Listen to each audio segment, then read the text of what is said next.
Hello, everyone, and welcome to session one of Public Access on Open Hearth Gaming. I will be our keeper tonight. My name is Mike. My pronouns are he, him. A little bit about myself. I've been playing tabletop role-playing games for a few decades now. Most of that was traditional games like Dungeons & Dragons, GURPS, Call of Cthulhu. But back in 2015, my Pathfinder game that I'd been running for a long time kind of burned me out as a GM, and I pulled the plug on that campaign, took a few months off, and then kind of serendipitously fell into a group that was playing Dungeon World. That was my first exposure to Powered by the Apocalypse games, and I that game just kind of opened my brain to a whole different way of playing. I've mostly been playing Powered by the Apocalypse and story games since then. I joined Open Hearth Gaming under its previous incarnation back in late 2017. Pretty much exclusively played for the first year. Started GMing in kind of the middle of 2018, and I've been a fairly frequent GM there for a while. Although I did have to take some time off from Open Hearth at the beginning of this year. And I'm very happy to get back into it. So Public Access, the game we are playing, is a game by Jason Cordova. It is published by Gauntlet Publishing, and it is a carved from Brindlewood game, which means it uses the emergent mystery system that was originally developed for the game Brindlewood Bay. A little bit about Open Hearth Gaming. Open Hearth Gaming is an online tabletop role-playing gaming community. We put about 100 or so games on a publicly accessible calendar every month. It's free to join. It's free to play. Open Hearth Gaming grew out of what had been the former Gauntlet online gaming community, but there was a split between the two groups back in February, and OHG is now its own thing. So that's a little bit about me and the group that we're playing with. Let's go around the table and introduce our fine cast of players. Let's go clockwise as I have you in my gallery view. So Stephen, would you please introduce yourself? Hey there, I am Steven, he, him. I've been here in the Gauntlet for a while. I have played a fair number of different games, either carved from Brindlewood or distantly derived from Brindlewood Bay. I've I don't have anything to plug myself. I guess I just read uh Lucky Red, if you want to read a lesbian western. It was a pretty good novel. I enjoyed it. That sounds like fun. Cool. Welcome aboard.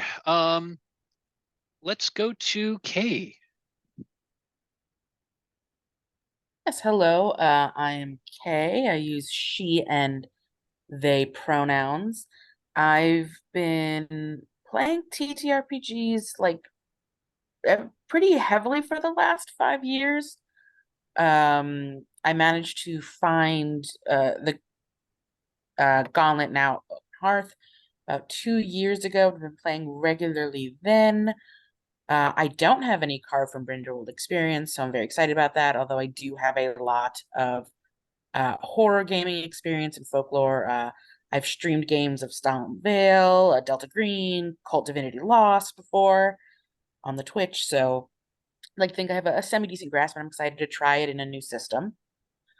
Personally, don't have anything much to plug right now, so I'll throw out Sapphic Space Pirates. It's a Belonging Outside of Belonging TTRPG by my friend Natalie Putum about found family in space, and it's very fun, and you can get it for like $5 on itch, and yeah, go check it out. Very cool. Welcome aboard. Glad to have you. And Brandon, would you please introduce yourself? Hi, I'm Brandon, she, they pronouns. I've been with Gauntlet now, Open Hearth, for about 2 years now. slightly infrequent player. Good to play for the first time with all of you. Haven't played any Brindlewood Bay or Carp from Brindlewood games. Some Powered by the Apocalypse and story gaming, but always looking to play more. So really excited to get into it. Also, always excited to play some horror games. I read much more of that than I play. So it'll be good to do that. So yeah, I'm excited about the whole situation. Thanks. Well, fantastic. I'm really happy to have all of you in this game. So let's talk a little bit about public access. So I like to do a little exercise called CATS. CATS stands for Concept, Aim, Tone, and Subject Matter, and it's sort of a safety tool. It's a way to make sure before we get going that we're all here actually to play the same game. So the introduction of public access is this is a tabletop role-playing game about a group of people in the year 2004. This is a group of people, and it takes place in the small town of Deep Lake, New Mexico. The player characters are people who grew up, or at least spent some time in Deep Lake, like 20-ish, like at some point in the past. They were basically they were children or young teenagers in Deep Lake in the past, sometime in the 80s or maybe early 90s. And the player characters have gotten together over basically internet bulletin boards because Deep Lake was home to a notorious public access cable channel that was called TV Odyssey. Now, what's weird about TV Odyssey is that the station quite literally disappeared overnight. The station it went off the air, and its studios were just not there anymore. And also, strangely, most people seem to have even forgotten the existence of TV Odyssey, except for a small handful that have connected over the internet. About the only evidence that TV Odyssey even existed were videotapes that people had recorded off of the air, and now they're serious collector's items and are being passed around and traded among discerning collectors, shall we say. So the player characters have connected over an internet bulletin board and have gone back to Deep Lake to try to figure out what happened to TV Odyssey. That's the frame story. And that's also the concept of the game. So the player characters call themselves the Latchkeys, like going back to the term latchkey kids from the 80s. Now I was a kid in the 80s, so I remember that term. I remember that term well. So this game may have a bit of nostalgia for me. Yeah, I'm not sure how old you all are. But if you've seen 80s, if you've seen 80s movies or 80s media or media set in the 80s, you can get a bit of the vibe. But yeah, latchkey kids was an actual term that was used in the day, and it referred to basically among the first generation of it was true for poor kids forever, but it was the first time that middle class kids would come home from school with a key, let themselves into an empty house. Because before that, the assumption was that a parent, probably mom, would be there when you got home.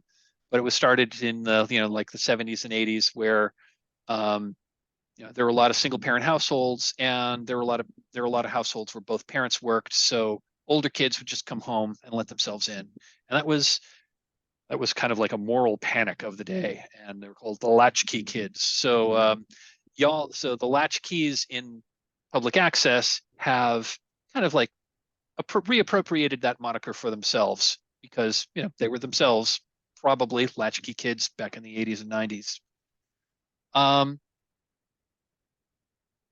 So the mechanics of public access, this is a powered by the Apocalypse game. So we'll be using PBTA we're going to be using pretty much stock standard PBTA mechanics. We'll roll 2d6, you'll add a stat, and then a 10 plus is a full success, 7 and 9 is a mixed success, and a 6 minus is a miss. So that means something else happens. So that's a concept.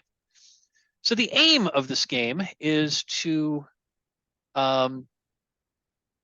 investigate both what happened to TV Odyssey and also the other like weird, strange, and supernatural things that are happening in and around the town of Deep Lake, New Mexico, and Degoya County as a whole.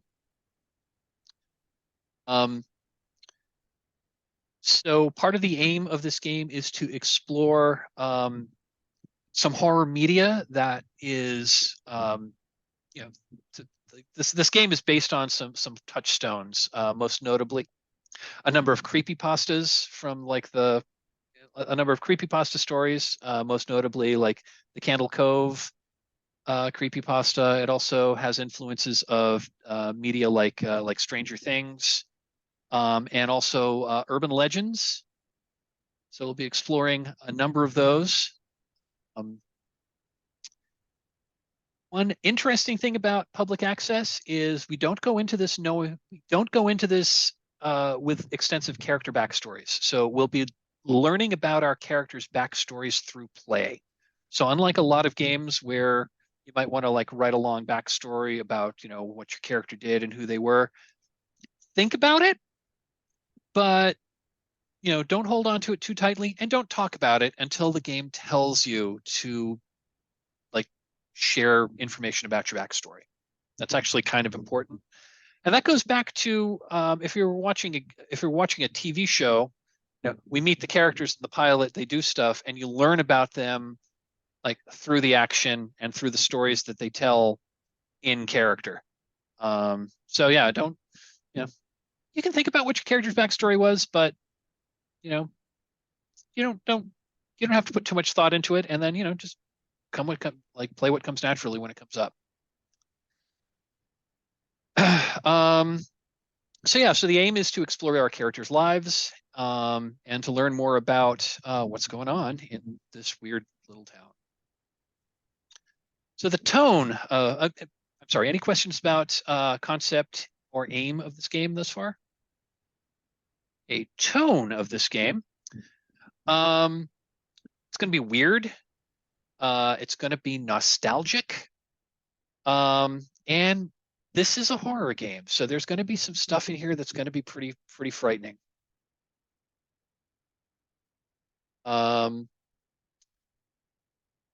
So a little bit like everything in Deep Lake is just a little bit off, and we're going to be exploring like what makes it off, and just that little that things are just a little off with a veneer of normalcy, and we're going to be exploring that, and that opens up doorways to a lot of horror. So this is a horror game.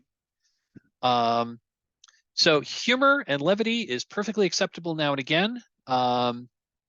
But as the story progresses, things are going to get darker, and things are going to get weirder, and things are going to get scarier. So I would really appreciate it if you could help me, if you could help us all, kind of keep a serious tone. Like maybe, keep the Monty Python jokes to a minimum, unless they come up.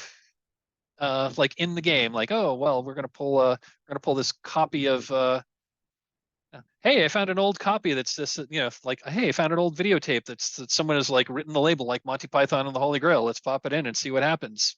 So what could possibly go wrong there? Any questions on tone?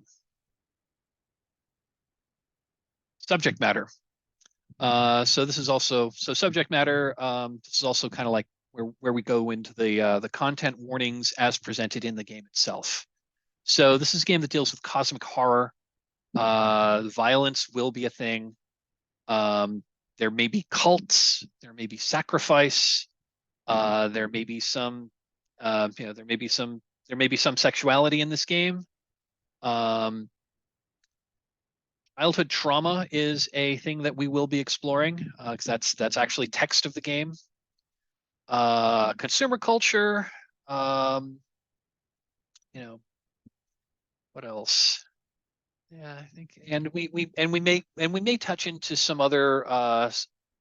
This game may also bring up other like darker and more sensitive topics, like depending on which mysteries we decide to run. We may encounter, we may encounter like murder, like unsolved murders or serial killers or like death cults, that kind of stuff. Demons, aliens. The actual nature of the supernatural things that are happening, we're going to figure that out in play because that's not determined ahead of time. We're going to figure that out as we go. It. I don't know how things are going to turn out. So that is CATS, concept, aim, tone, and subject matter. Anyone have any questions? Okay, hearing none. Did everyone get a chance to? Did everyone get the link to the character keeper? Yep, I have it. Awesome, cool. If folks could hop over to the safety tab, we're going to talk about emotional safety at the game table. So we're going to be playing a role-playing game, and as such, we're going to be pretending to be other characters. Some of the time, we're going to be hopping in and out of character. It's kind of the nature of Powered by the Apocalypse games.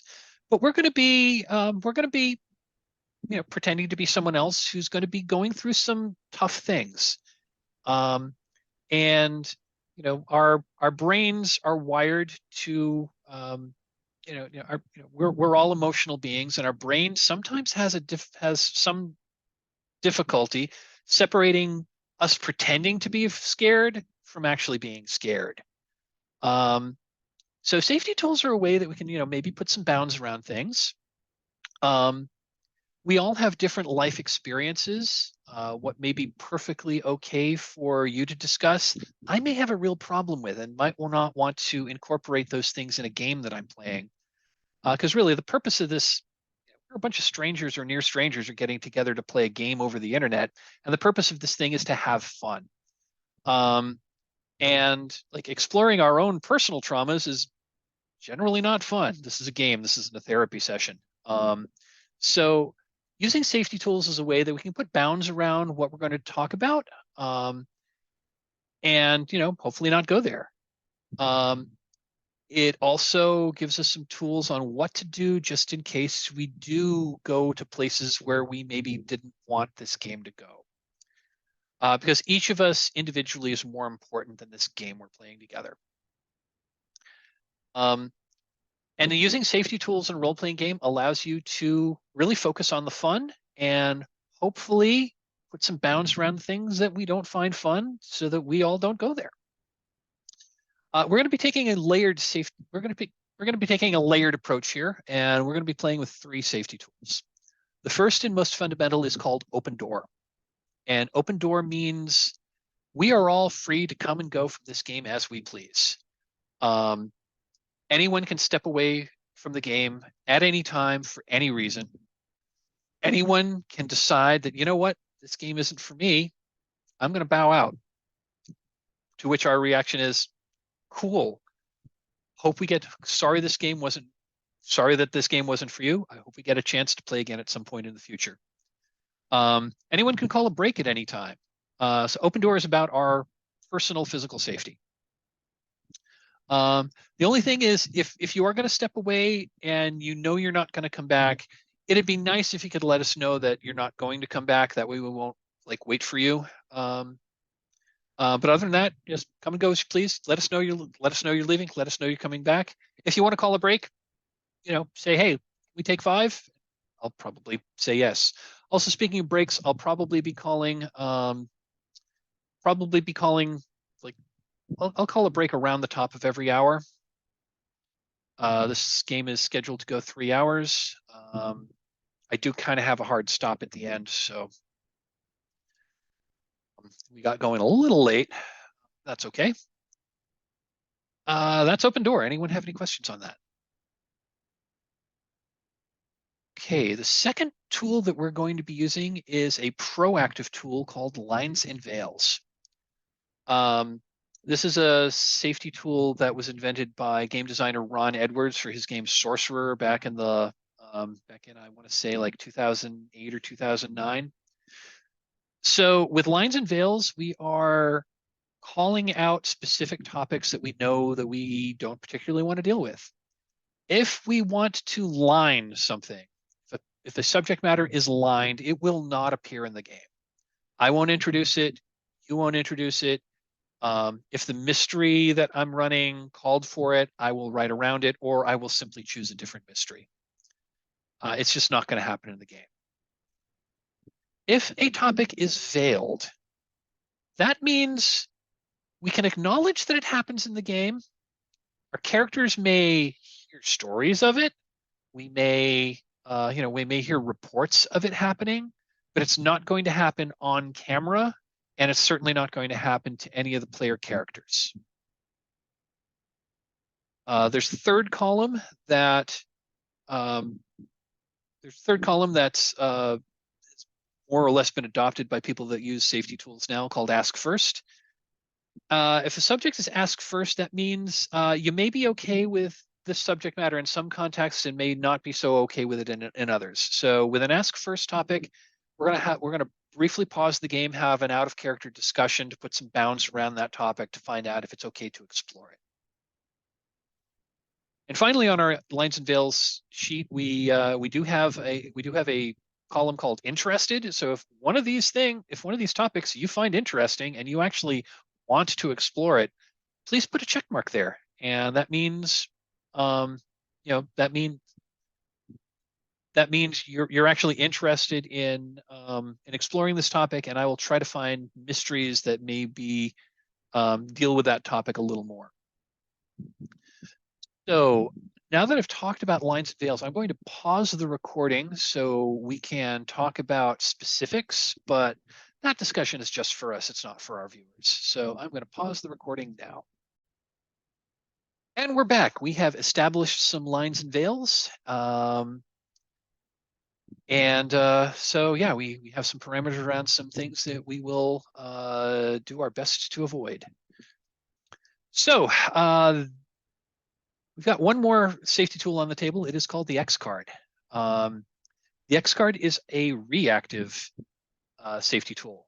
We can use the X card when anything happens in the game or at this table that is making us uncomfortable, or we don't like the direction that the story is going. Anything that we just makes us not feel great about this game experience, you can invoke the X card.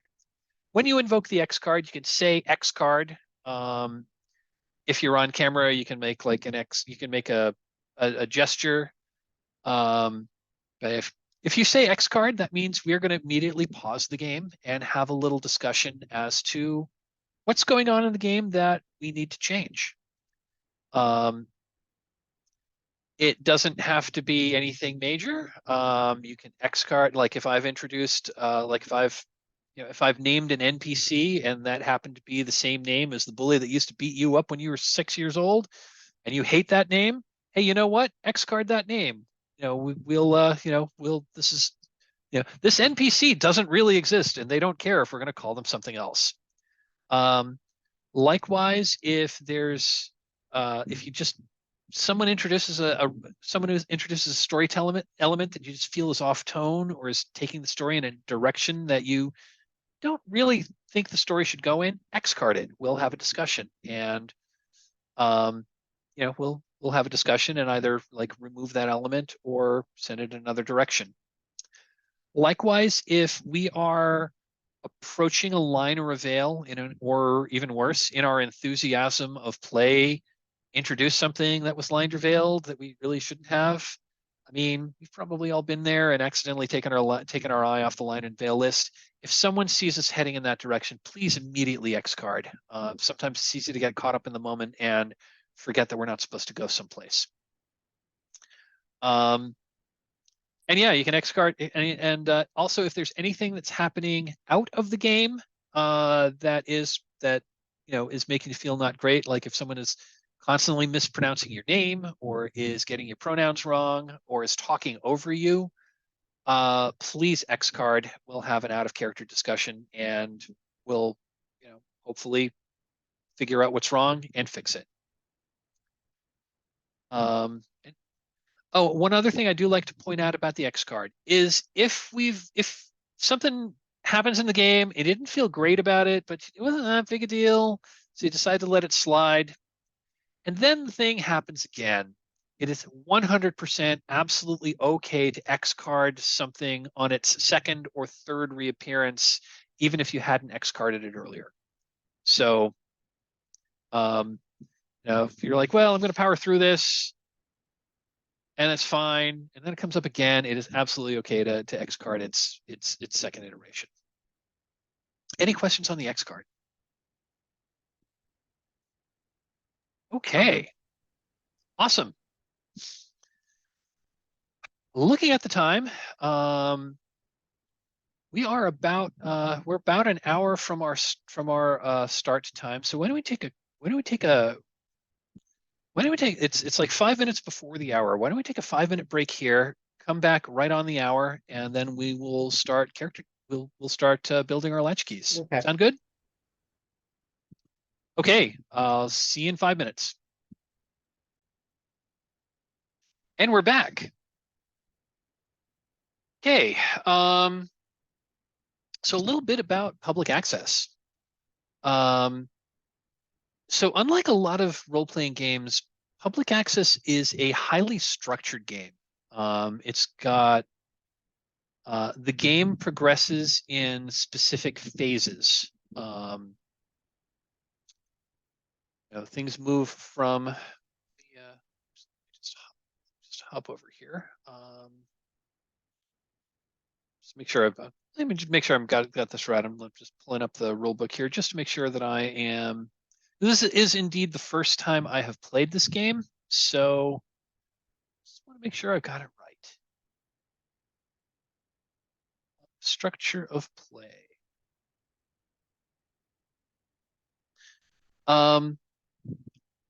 So public access is a very strict structured has a very strict play structure. And the gameplay moves through basically the phases of the day. So, so the day starts at dawn. And the dawn phase is, we won't, so a day starts at dawn. There's some moves that basically get triggered at the dawn phase. There are also like when we get to the dawn phase, there's a thing called dawn questions, where you basically if you can say yes to these questions, that's how your character advances. So at the dawn phase, you'll go through which dawn questions your character has selected, and if you can say yes to that, if you can say yes, you answered. If you can say yes to that, you mark experience. There are moves that resolve at the dawn phase, so it's kind of like it's a catch up and a kind of a bookkeeping phase. We then move to the day phase. And in the day phase, if there is not a new mystery on the table, I will present a new mystery.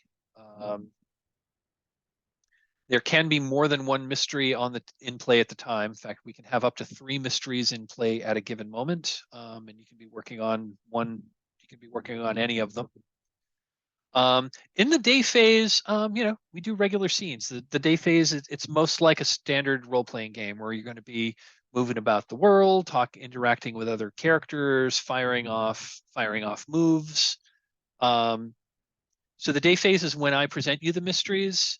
Yeah, it's the phase that feels like a normal role-playing game. Now, in general, like the day phase belongs to the player characters. So the player characters go off and do whatever they want to do, during the day. So the thing about the day phase is this is like an unhurried phase. Things can take as long as they need to take. Generally, it's not the time of. Generally, danger isn't really showing its ugly face during the day phase. You may encounter some like weird stuff or some creepy stuff, but you know, in general, the day phase is not particularly dangerous.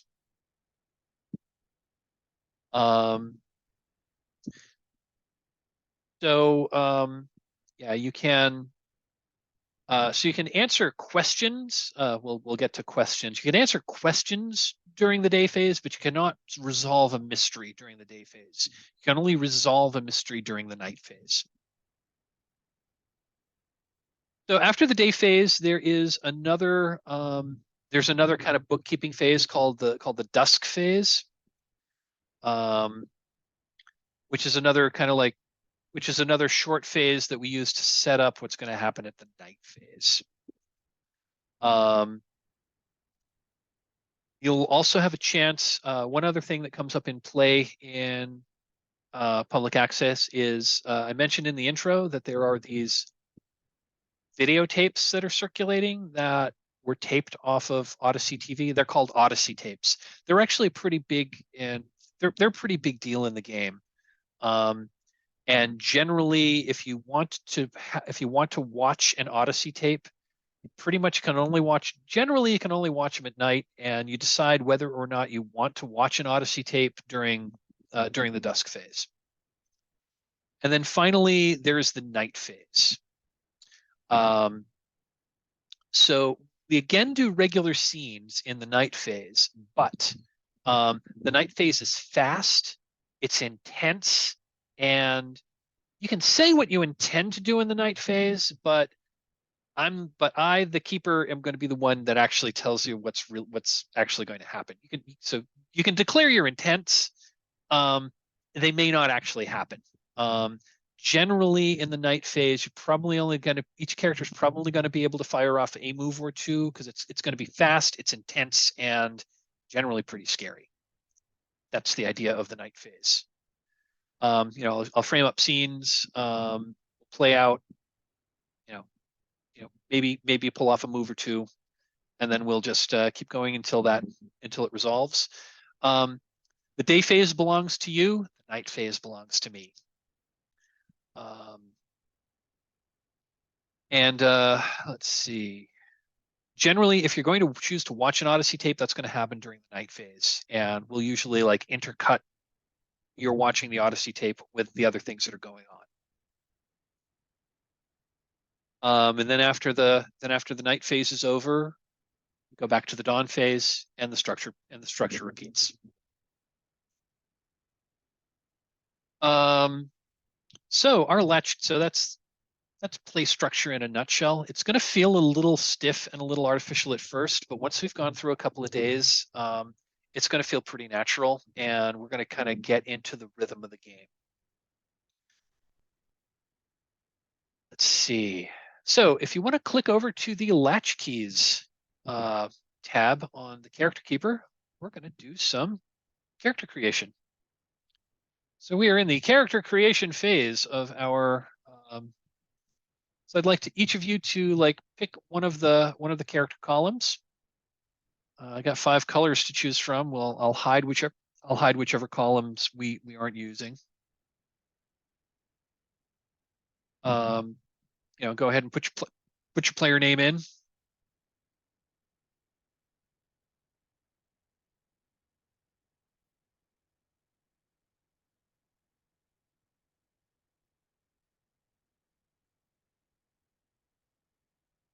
Basically, what you're going to be doing is, you're going to pick a style that's kind of like how you present yourself. If you're not sure what it means, well, I'm not necessarily sure what it means either. Just kind of go with the vibe, or come up with, or maybe even come up with something different. Then I'm going to ask you to pick 3 things that take you back, because, like I said, this game is about nostalgia. So the things that take you back, these are going to be a lot of cultural touchstones from like the 80s and early 90s. So there may be some pop culture references, or there may just be some references to stuff that stuff that happened when you were like when you were a child or a preteen or a very young teenager.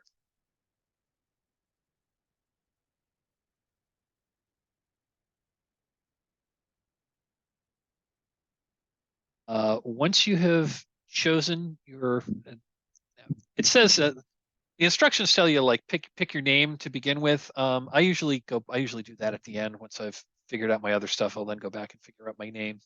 Whatever makes sense to you. So the next thing is to add one to one starting ability, and I'll just talk about what they are. So in this game, characters have 5 stats or 5 abilities. They are vitality. So vitality is like your physical condition. It's your physical strength, it's your agility, it's your health, it's like your physical your physical metal is your vitality. And the let's see, basic moves that trigger off vitality. Well, I'm sorry, I'm thinking of a different game. Yeah. So yeah, if it's going to be like you doing something physical, it's going to be vitality. Composure is that's your ability to like be steady, stay on task, concentrate. If you need to like stay on target, stay on task, not get distracted, not get not get scared by things, that's your composure.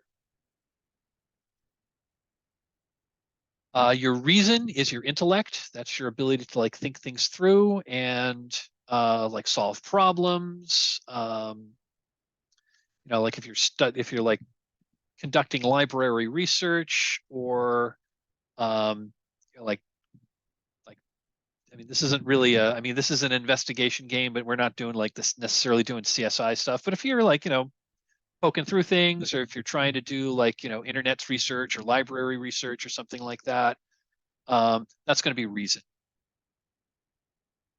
Your presence is kind of, it's more or less like charisma, if we want to do a D&D analogy.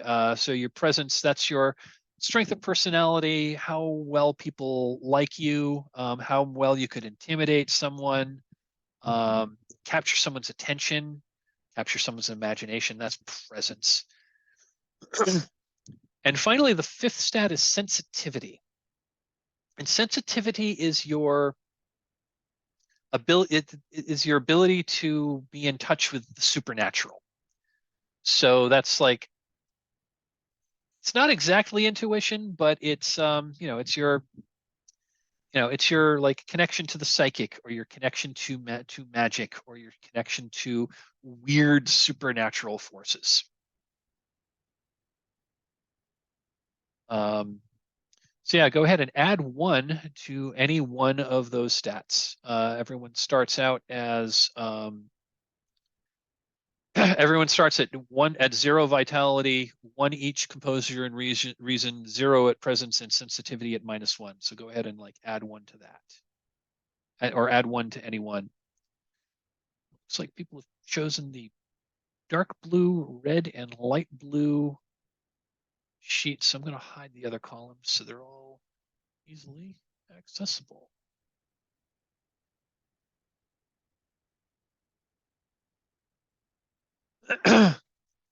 So the next thing you'll want to pick are dawn questions. So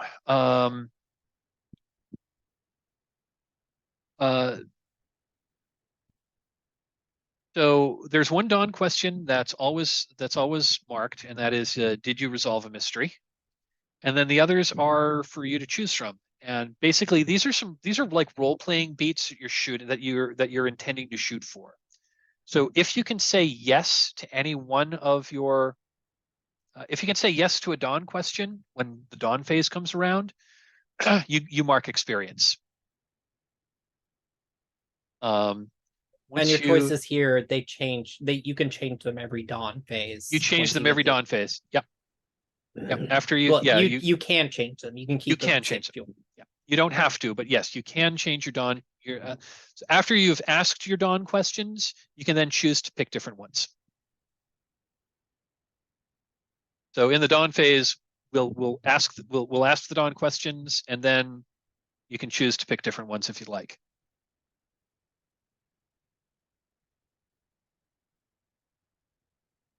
And for every 6 experience points you gain, um, for every 6 experience points you gain, you can then pick an advancement, and there's a number of advancements you can take. It's possible to max out on your advancements. I've never seen it happen, but it certainly can if this game goes on for a while. And you said add 1 to 1 stat, right? Add 1 to 1 stat, yes.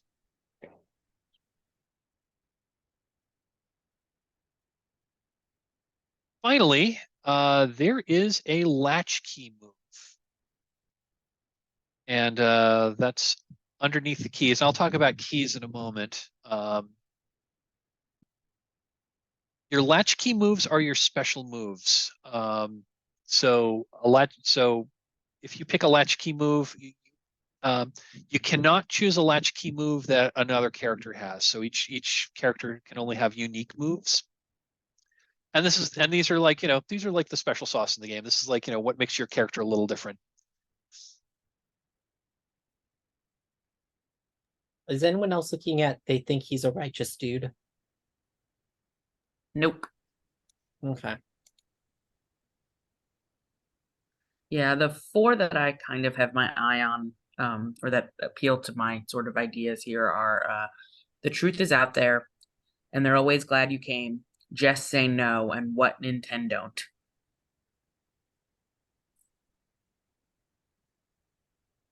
Do you have any that appeal to you in any way, specifically, Brandon? No, I took a read through them, but I didn't have the sense.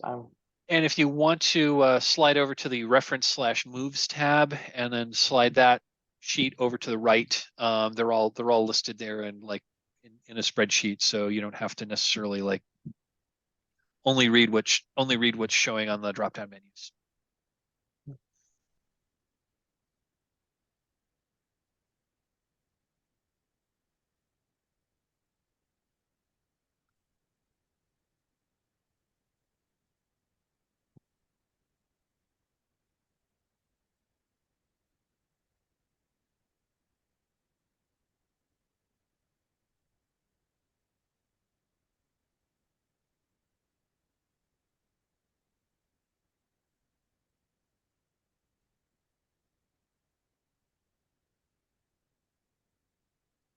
Here, I'm just showing the cat away from something. Or what if we just give the cat everything the cat wants? Well, I mean, the cat would be, well, the cat would be like way too heavy, but cat was clawing the couch, and I didn't want her clawing the couch.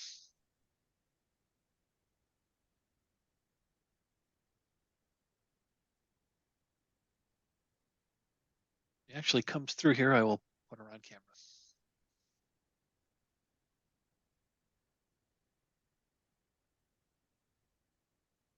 Anyone have any questions on the latchkey moves, or people still trying to figure them out? Yeah, I think I have my 4. I feel like the truth is out there is just like if someone doesn't take it, like I feel like that's like a very important move.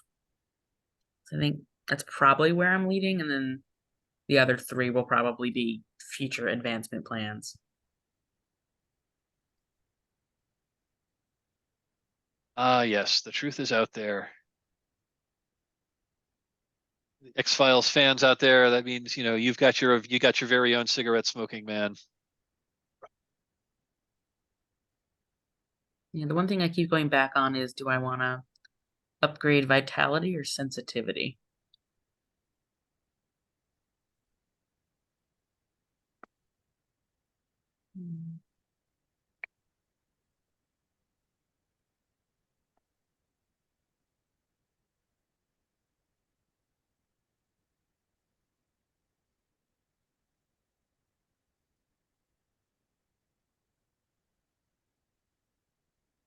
Up to you. The sensitivity stat is that's what you'll use to interact with the supernatural in general. Yeah, the vibe that I'm pulling from like the style takes you back, and like the latchkey move and things like that, is I'm vibing someone who, because I imagine these characters are probably in their early 20s, right? Or early mid 20s. Well, yeah, the characters are in their like mid-20s to early 30s. Okay, mid 20s to early 30s. So they're young adults, they're on their own. They're not kids anymore. You lived in Deep, and the year is 2004, and you lived in Deep Lake. You were a kid in Deep Lake sometime between like 1981 and like 1992. Hmm. Yeah. So And then you left, and then you left at some point while you were still a child or teenager. So okay. if you want to think about, if you want to, maybe start piecing together bits of backstory, that's cool, but don't necessarily reveal it. The game Yeah. will the game will tell you when to start revealing pieces of your backstory. Okay. But yeah, I think I may go with sensitivity for the vibes I'm getting.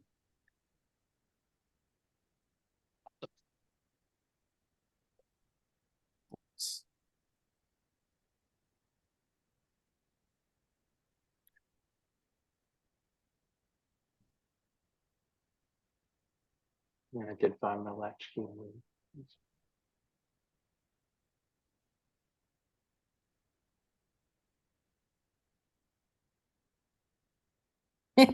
That's a great move. You believe in the fundamental goodness and power of convenience stores.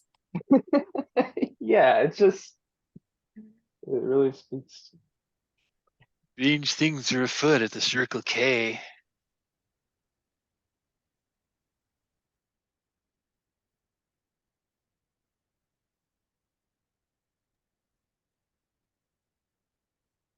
Me. So have folks picked their moves yet, or are we still figuring it out? Yeah, I picked my move. Okay, cool. So two other kind of important game mechanics I do want to talk about. The first one I want to talk about are keys. So keys are a mechanic that, for one, fleshes out your character's backstory. So when you turn a key, that will generally be that you, when you turn a key, two things happen. One, mechanically, you can turn a key to upgrade after you have rolled the dice. You can turn a key to upgrade the result. So you can turn a miss into a 7 to 9. You can turn a 7 to 9 into a 10 plus, and you can turn a 10 plus into a 12 plus. So keys upgrade so turning a key upgrade your result, and that can be really helpful. If you One thing I will do, if you do roll a miss, or like will describe I will describe the scene, or will describe the scene together as what happened, like what's going to happen. And then you can decide to turn the key, and then something different happens. But it's kind of fun to see like the road that didn't, the road not taken. Like, if you're doing the night move because you're trying to like, you know, you're like trying to drive a stolen motorcycle at breakneck speed down like down along the highway along the ravine, and you suddenly swerve, and like suddenly a gaunt skeletal figure steps in front of you. What do you do? Like, well, I swerved to avoid it. Okay, and then you roll a miss. I might then, like, well, we'd have a discussion about like, well, what are the consequences here? Well, the obvious consequence is your motorcycle goes over the cliff. And then we describe that, and like, you know what? I don't really want to go over the cliff. I'm going to turn a key. And so then we'll describe what really happens. there are two kinds of keys. There's the key of the child. I'm sorry, I take that back. There are three kinds of keys. There's the key of the child. And when you turn a key from the child, that pick anyone on that list that you wish to narrate, and we'll get a flat. And before the end of the game, we'll get that flashback sequence. It doesn't necessarily have to be right then. Although it is kind of cool if you can narrate a flashback scene right then that kind of informs how things are going to go differently now. And then mark it off. And so the keys of the child, they're all basically like looking back at your past and fleshing out your backstory. Then there is the key of desolation. Key of desolation you turn in order. So everyone starts, if you're going down that path, you start with turning the sandstone arch. And turning the keys of desolation are opening yourself up to like more of the high weirdness of the county. You do mark those in order. And once you have turned the key called the pure white signal, your character is retired. So in a certain extent, if you'll notice, your character doesn't have a harm track. You don't have hit points. You will have conditions, and we'll talk about that in a little bit. In some way, these keys are your hit points. They're ways you can avoid the worst results. But you have a limited number of them, and once you've turned them all, you're going to be stuck with, once you've turned all of your keys, that's basically it. And once you've turned the pure white signal key, we'll play out the scene. We may play out like some more, but once you've turned the pure white signal, your character is retired from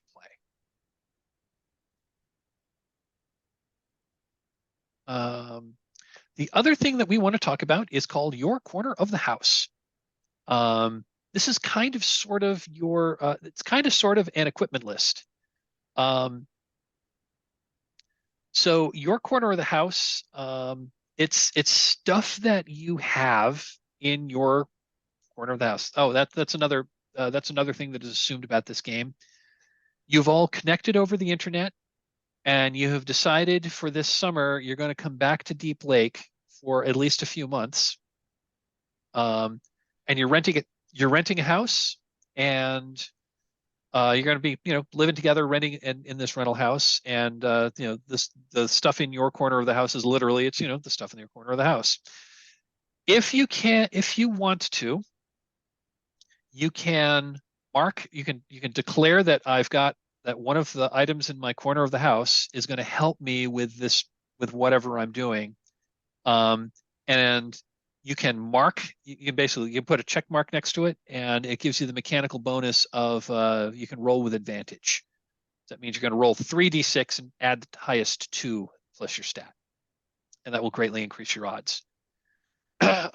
Once you've marked an item that's in your corner of the house, you can still use it for narrative effect, but you can only get its mechanical bonus once. Although there is an advancement you can take that tells you to like unmark all things in your corner of the house. And there are ways in the game where you can like add things to your corner of the house. So it's not necessarily strictly limited. And we're going to figure out what they are collectively. Let's see. Any questions on keys or corner of the house or anything like that? Good so far. Awesome. And finally, looks like Stephen already did this. If you want to like find an image on the internet of a character that you think of an image that you think like matches your character's vibe, you can just paste you can find the image file on the internet. You can paste the URL into that image URL box, which is directly underneath that colored key symbol, and that'll paste in that image into that box. So you've got a little visual reference.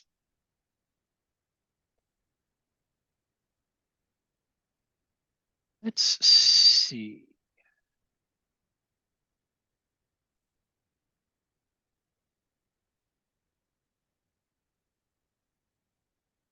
Let's, if there are no more, one other thing I do want to mention is, so this game doesn't really have, I mentioned earlier, this game doesn't have hit points.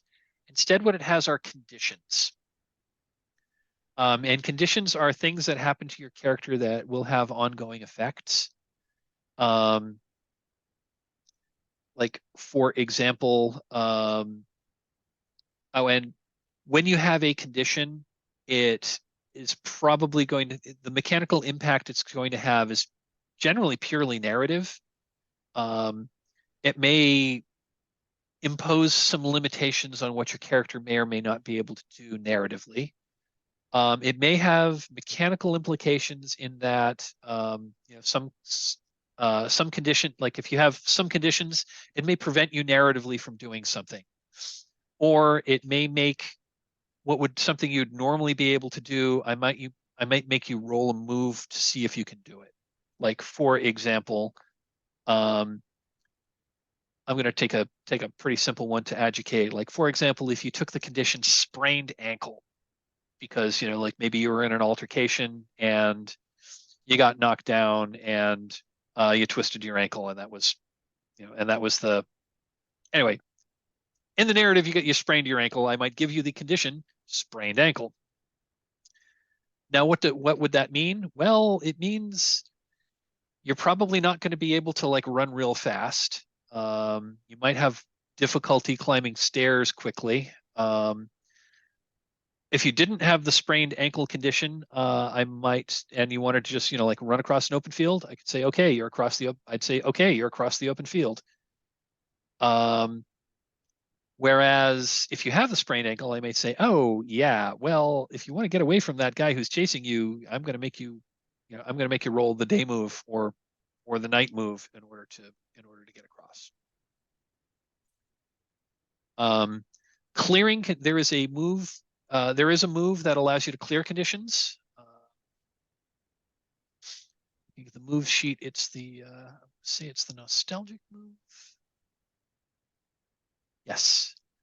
Yeah, there's a move called the nostalgic move that lets you have just have kind of an intimate moment with another player character, and you kind of like wax nostalgic. The way the move reads is, when you have an intimate moment with another latchkey while one of you is waxing nostalgic about something that takes you back, you may either clear an appropriate you may each clear an appropriate condition. If you're not the latchkey waxing nostalgic, you can also stumble on a clue relevant to an active mystery. We'll talk about clues in a little bit.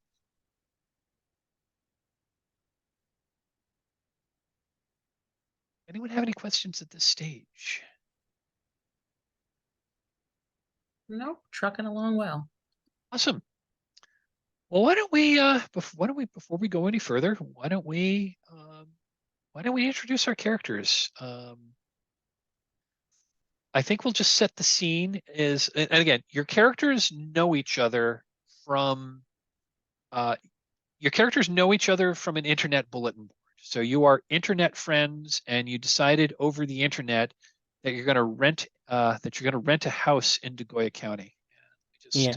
All of us in our childhood, we did live in Degoya County, but we didn't know each other back then. Correct. Yeah, let me just get a little more information here. Do we do anything to populate items that we have now, or does that happen during play? What I was going to do here is the way we're going to do this is we're going to have a little brief introductory scene, and I was figuring what might be fun would be the like in the pilot episode of this TV series, we're going to see our characters like each arrive at this house and kind of like like a brief scene of moving in, just so that we see who these characters are, what they look like, maybe a little bit about their personality. And once we've done that, I'll ask each of the other, once we've introduced your character, I'll ask the other two players, the other two players and myself will then assign you an item in your corner of the house. So we're going to pick, so the other players are going to pick your items based on, like, what you look like how you carry yourself, other things you may describe in this scene. I just wanted to grab a little bit more information before I went too far.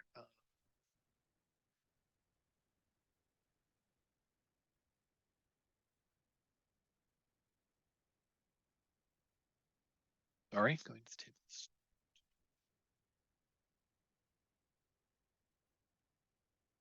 Oh, this book is not hyperlinked. That's annoying.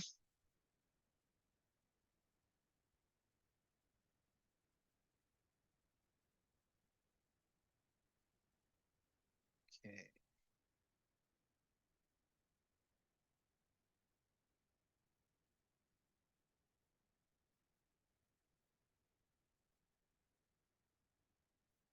There's a procedure of play for the first session. I just want to make sure that we are doing this correctly.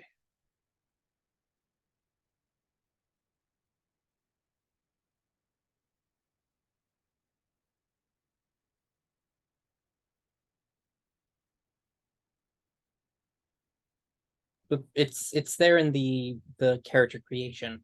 After you choose your latchkey move to populate the corners of the house, discuss details of where the character is at this current point in their lives. What do they do for a living, if anything? What do they want to do in the future, if anything? If they have a significant other back home, who is the person and what do they do? Thank you. I was also looking the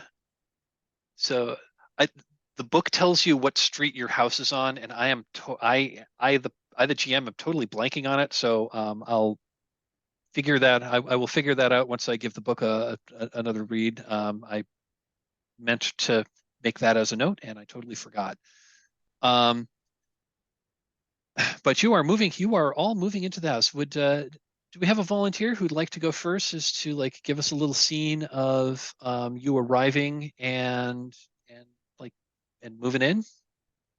Sure. We see Rye is wheeling a carry-on bag behind him. Despite the heat of Dagoya County, he is wearing his hoodie and blazer. The hoodie, of course, under the blazer. The hoodie's pulled up around his head. He I think we see him before he enters. I think there's like a porch. I think he like takes a drag on a cigarette and then just like squashes it out on the porch, just leaves it there on the ground. Wheels inside, and I think he sees on maybe it was the owner, maybe it's some previous tenant, maybe it's one of the other people, has left out a copy of The Black Pillar by Rufus Naylor, and he just like takes it up and throws it into the garbage. So the thing to know about him is that Rufus Naylor is his. So this is just to know mechanically, because I had to answer a question here. I am very popular among the motorheads, dweebs, and wastoids of Deep Lake. The reason for that is that I wrote a cult horror trilogy, the Black Pillar trilogy, under the pen name Rufus Naylor. I meant it to be a very ironic takedown of the horror films I watched as a kid, but there's just a big cult fan base that just reads it straight. And I just hate them. I hate them. And I'm just constantly trying to run away from the fact that I am most known for a trilogy that I hate. That's awesome. I love that.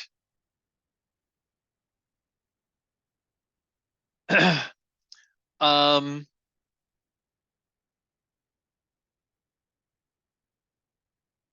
I'll ask a question. How did you arrive at the house? Was it a taxi? Was it an, I was going to say it wasn't an Uber. It wasn't an Uber because Uber, it's I 2004. took a Uber doesn't taxi exist. Took a taxi? Okay. from the airport. Just to let you know, I'm going to say there is a little, I'm going to say in Degoya County, so Deep Lake is a small town. Population is like, the population is really small. This place, the town doesn't even have its own grocery store. It doesn't have its own high school. Um, so there is, so the nearest airport would have been a ways away. So it would have been probably a long taxi ride. I think the nearest airport would have been, silly pastiche on the dark tower, like it. Yeah, so yeah, it would have been a bit of a taxi ride, but yeah, you can certainly take a taxi from the nearest airport. We'll figure out where the nearest airport is in play. But yeah, Degoya County is a pretty small town. I'm sorry, I take that back. There is canonically a small, a tiny one runway regional airport in Degoya County, but to get here, it's usually it's the kind of airport that only serves one other airport, where you actually will change planes and from there fly where you actually want to go. So yeah, it was probably only about half. Cool. Does anyone have any idea what might be in Rye's corner of the house based on our introduction?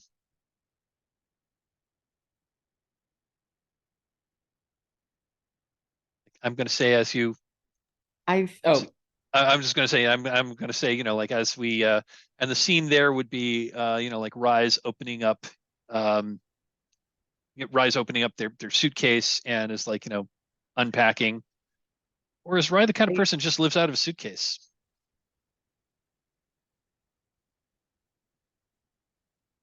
Question for Steven on that one. Do we see Rye unpack, or is it just, or he's just opening the? See Rye unpack eventually. I think that he's jet lagged and a tiny bit drunk from the plane. And he just flops over a couch. And you said he was smoking a cigarette earlier? Yeah. I'm going to give, in your corner of the house, I am going to give you a silver, I'm going to give you a silver plated Zippo lighter. Okay. With the monogrammed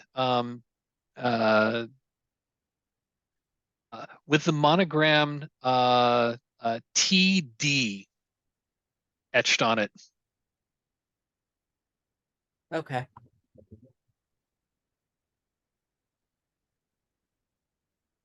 I think maybe in your bag also, there is this very intricate letter opener that's like Fangoria Horror Expo author award of XYZ year. That's like engraved in the blade. Okay.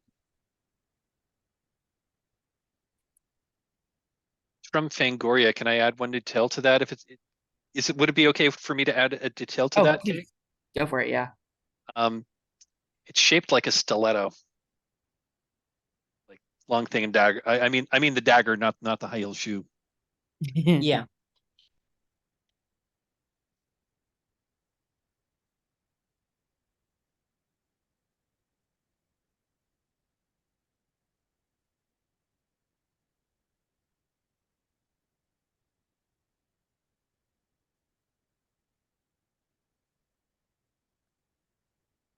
Hey Brandon, what else do I have in my corner?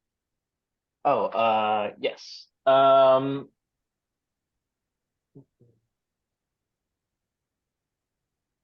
Do you think Rye would be like a journal person? I was either thinking like a journal or some kind of other like whatever he uses to write with, if he's still someone who's Sure. like What kind of actively journal? writing What kind of journal? Throw it stories. out here. This is your decision to make. What kind of journal do I have? Cool.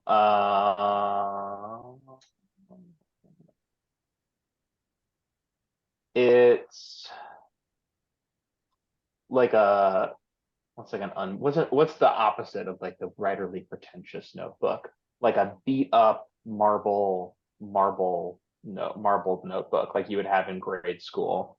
Okay. Um, that's like well worn through. Yeah. Cool. Nice.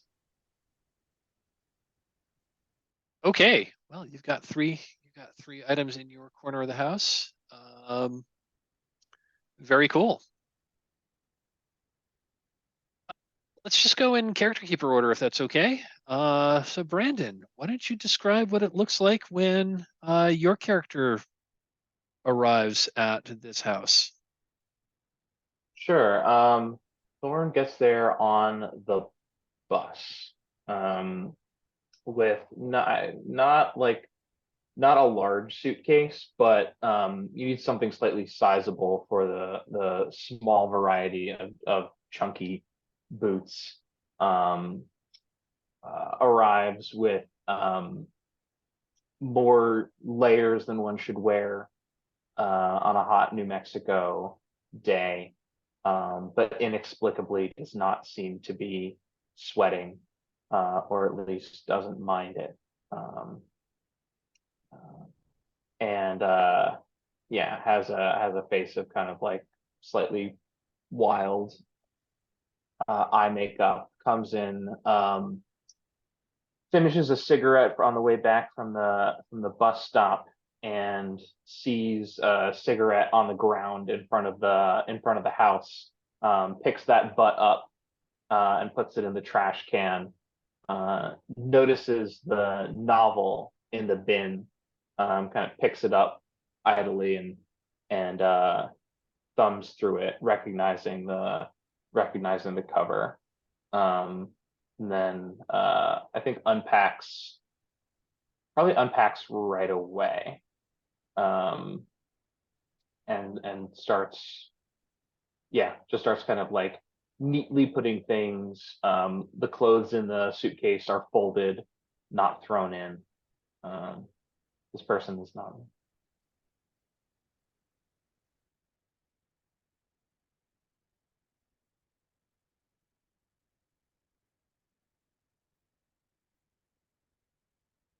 Anyone have a suggestion as to what might be in Thorn's corner of the house?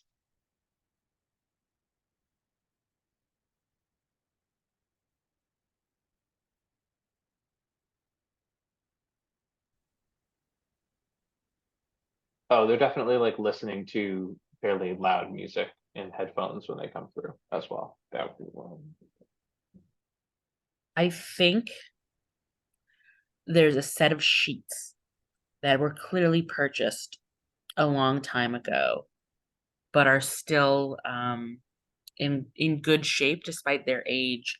And their vibrancy of color is just absolutely frenetic. It's like a Lisa Frank.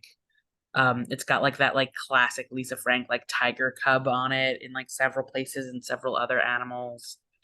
And it's just like a rainbow threw up everywhere. Love it. Like kind That's of like awesome. 80s vintage style thing. Oh, I'm going to yeah.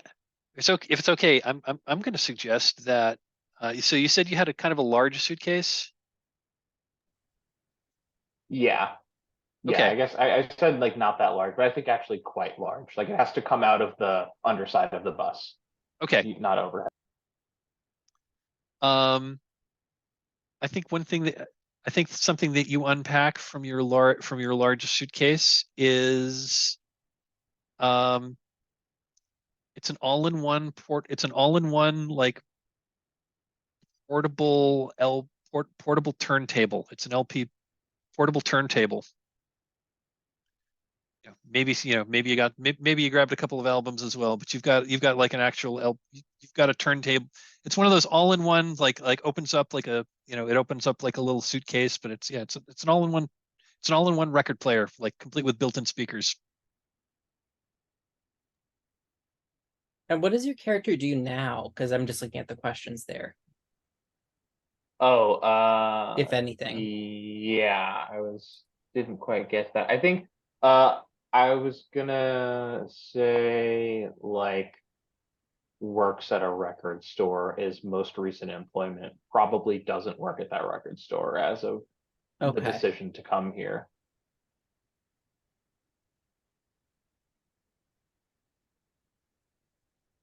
Oh man, I mean, I have a couple ideas. They're all, I think, yeah, you know what? I think what it is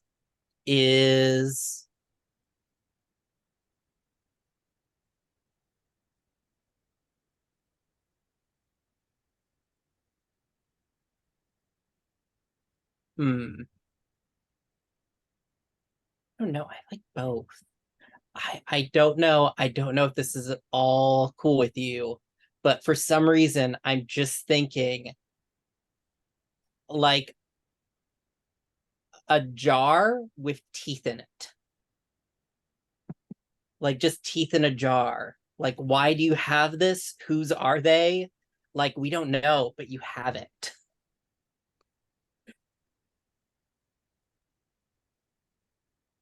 I love it. I'm question marking on whether they're all human teeth or not. Yeah. There's a jar of miscellaneous teeth.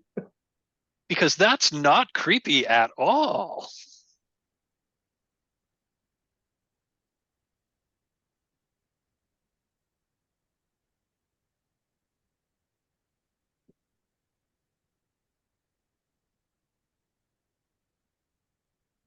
Okay, you've got 3 items in your corner of the house. Let us move on to Derek. What does it look like when Derek arrives at the house on Rodenbecker Street? I found it. Great. Heck yeah. Rodenbecker Street. Great. Yeah, so I think we see a car pop up.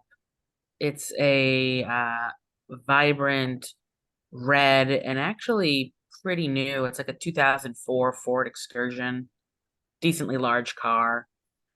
Uh, got a bit of an adaptation where like you can press it in and maybe make it a pickup in some ways, and it kind of just stops, and it's new, and as a viewer, like smell-o-vision hasn't been invented, but it would smell like a new car.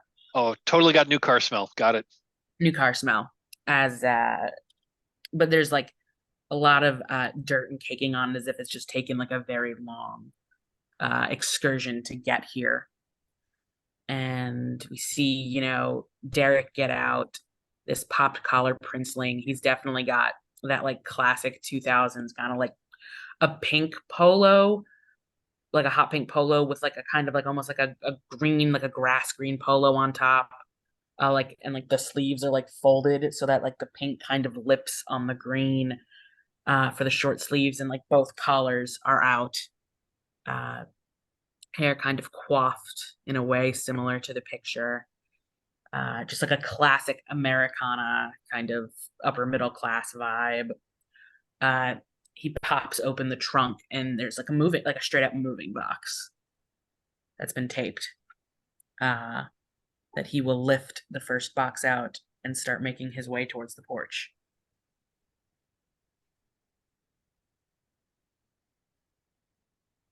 Is this clearly his car? I mean, he drove up in it. Yeah, it's like parked in the driveway, like this is where it belongs. Okay.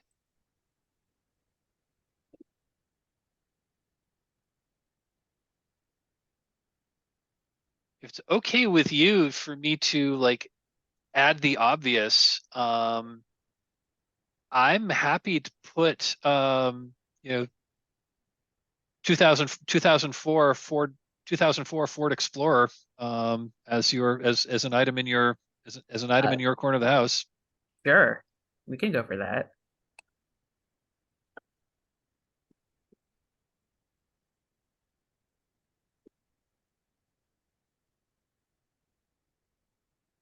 Yeah, and I think he comes in and there's sort of like a smile that kind of peeks at the corner of his lips as he looks around at the place.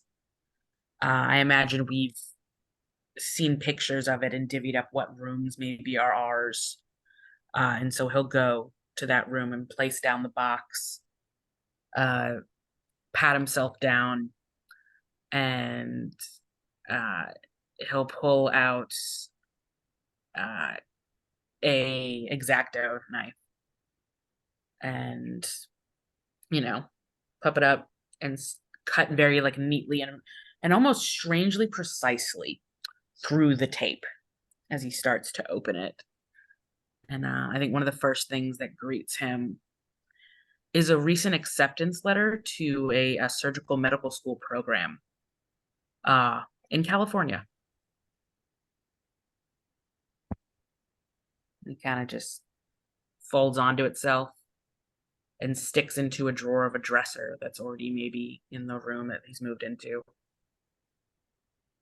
And then there's, a jean jacket, lots of jeans, like classic plain, like white and red and blue t-shirts.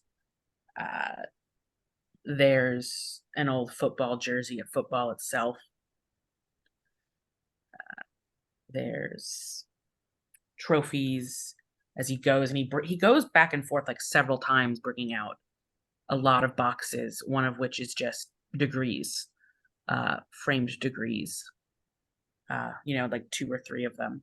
Oh, he's hanging up an "I love me" wall. I did things with wall. With all your diplomas and all your certifications. Yeah, I think yeah, there's Sorry, an under. No, you're good.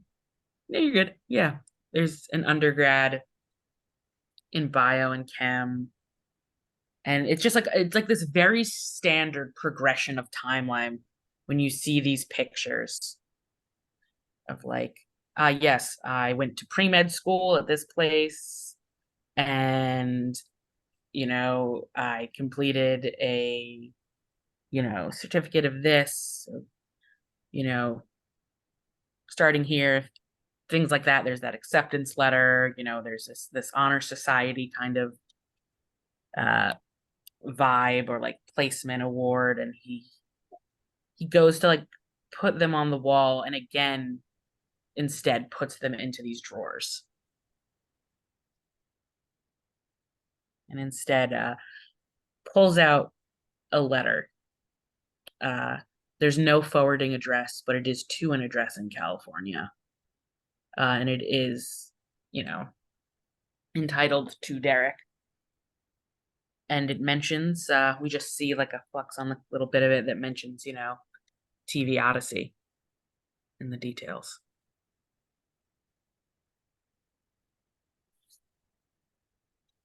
Okay.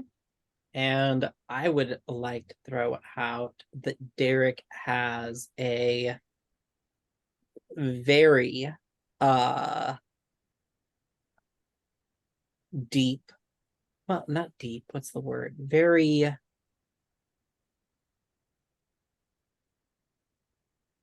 comprehensive makeup kit. Ooh. Okay.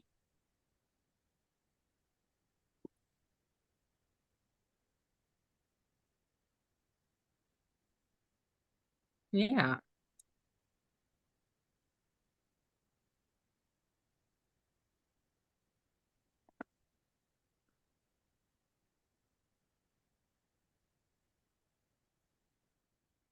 My mind is not coming to something better. My initial thought was then reinforced by the idea of medical resident. And I think with you putting away some of that stuff, Sixer of PBR. Ooh, yeah. In my corner. Learn to love yourself better, Derek. Makeup is in the drawer. PBR. Sixer PBR is on the counter, warm. Nothing like a warm PBR. Okay, we have introduced our cast of characters. We have fleshed out your corner of the house. It's just at the top of the hour. Why don't we take a second break here? Then we'll come back and we will actually begin play. So let's come back at let's come back in 5 minutes.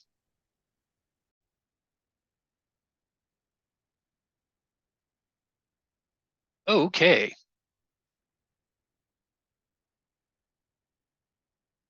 So, yeah, it's move-in day, and our three principal characters have um or three our three principal characters have shown up. So the house on Escon so you're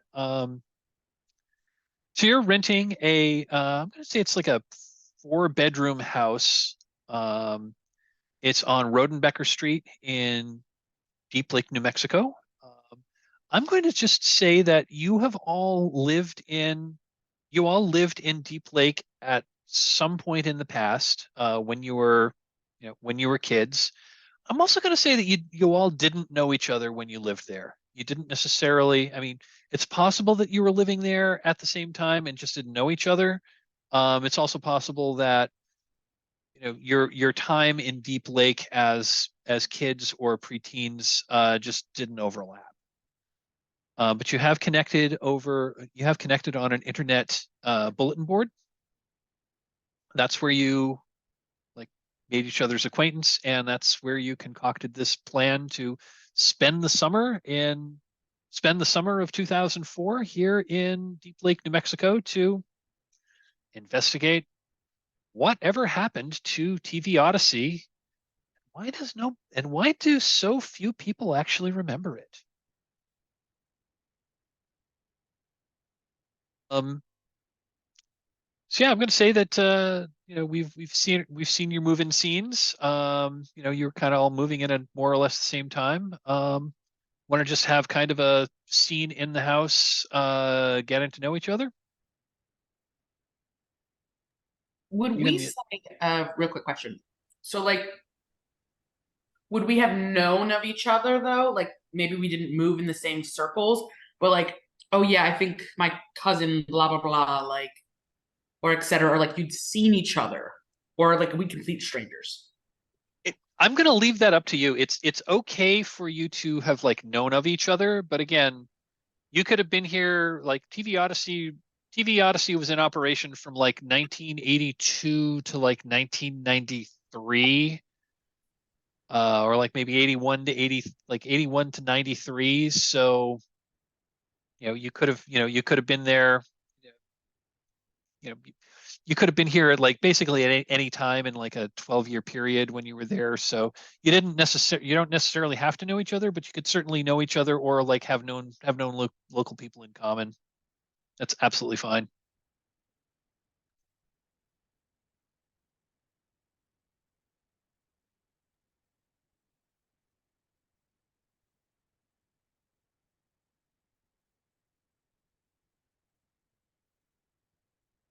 So I'm gonna say it's probably like so we're gonna start in the day phase here.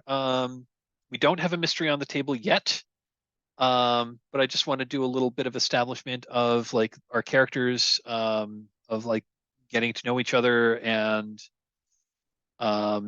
maybe talking a little bit about what your experiences were here. Just like what would you do with new people that you've only really known that you've only like you've agreed to spend the summer with these people you mostly only have known on the internet. So yeah, I was just thinking let's have a scene on like move-in day of the three of you like interacting once you've mostly made yourselves comfortable in the house. Where are you where this conversation takes place?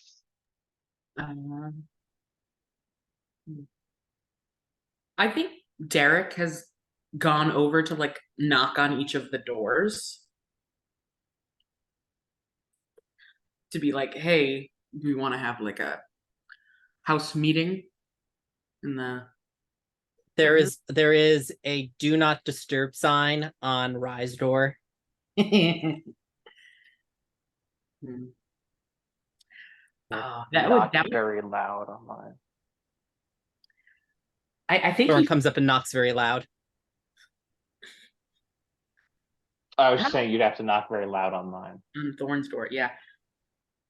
I actually think that doesn't work then, because I think Derek wouldn't hit the door, and then if it's very loud after like a normal knock, I don't think Derek, at least at this point, would go further. So I think that attempt So failed. I think what happens is that the two of us eventually come down on our own, on just for other things. And Derek is sitting there waiting patiently where he's been for the last half hour. I think he's building a piece of furniture in the living room while he's waited. I've realized that somebody maybe knocked on the door, but like the lack of assertiveness of like the one knock without a like the light knock without a real answer was kind of just like, oh, did someone knock on the door? And then no more. It was just like, must not have been important. Woulda knocked louder if it was important. And yeah, wanders down and takes one of the takes like a beer off the counter that he did not buy, and It's PBR. like opens that, sips it, and kind of like actually does not react to it being warm. Let's make that a character trait. Used to warm beer. And maybe just like starts helping build the furniture. Just like without saying much. What are you like? I think Rye What comes kind of- down, sees this, and says, "Oh, great. I didn't realize I was moving in with do-it-yourselfers. Go and sit at the table, read a book."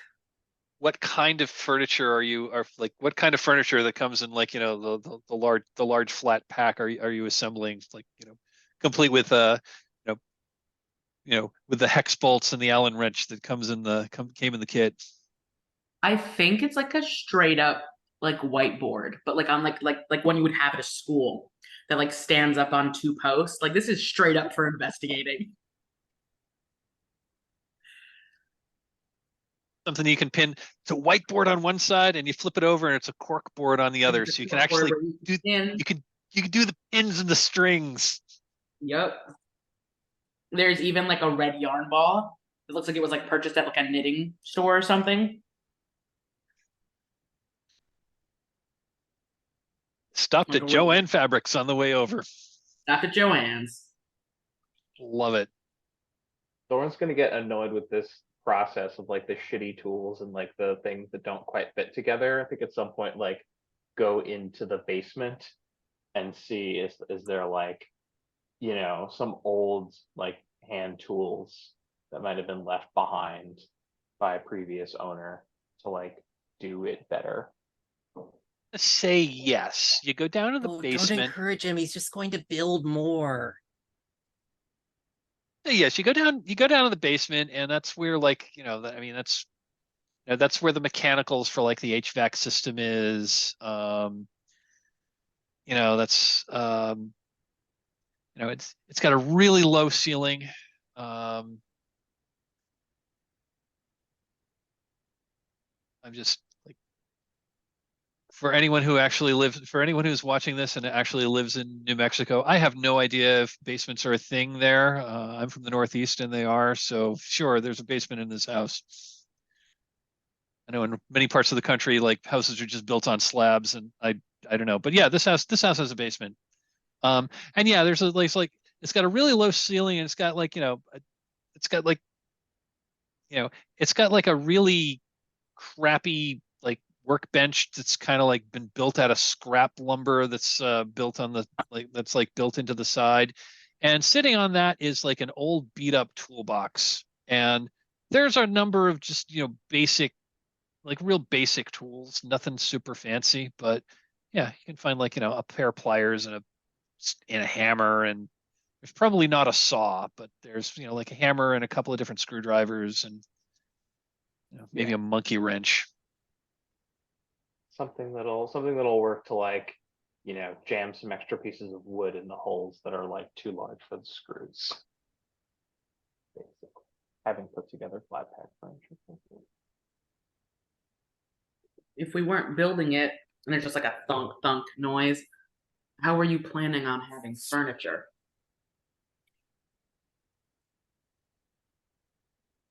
Oh, I'm just going to say the house is mostly furnished, so I think it's not Derek like still says that to Rye.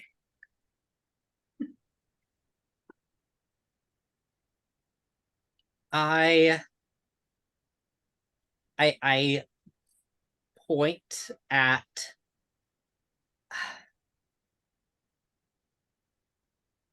look, I point at the ground. I grab a pillow from the couch, throw it on the ground, and sit on that.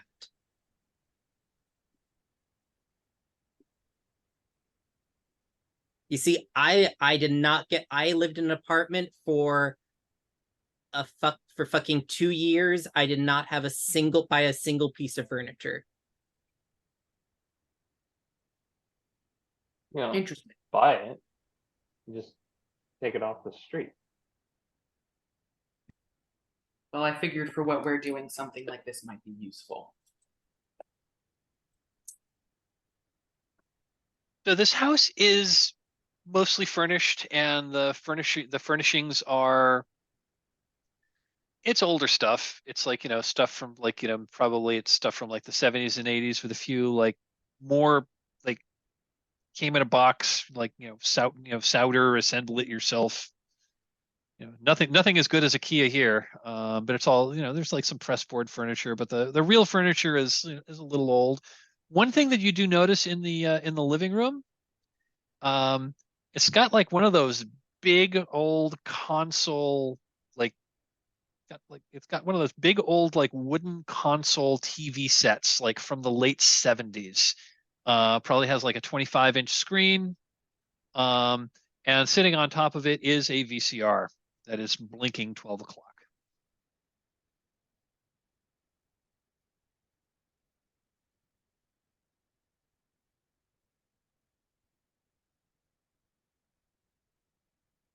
But the kitchen's got an electric range. It's got a microwave. It's got, the house has all the basic stuff you would expect a furnished house to have. Nothing's really fancy here, but it's perfectly livable. But you have to supply your own, you know, like when you moved in, the beds were just, like mattresses on frames. Imagine it's Anyway, got kind of like, like the kitchen's got like, crappy linoleum. Most of the houses, that kind of like almost like that off that it's carpeted, but it's like that crappy like office like that crappy office carpeting that you see in so many like inexpensive rentals.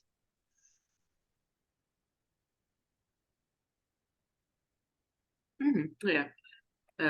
Well, I don't think we were filming this or it was gonna be here. As he like turns it and like the wheels spin. Well, maybe some of us like being uncomfortable, Derek. You never asked.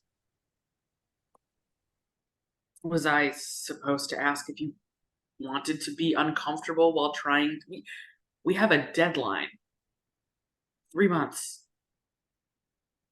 We need to be efficient. And it's more efficient building a fucking whiteboard than doing an investigation. Sure.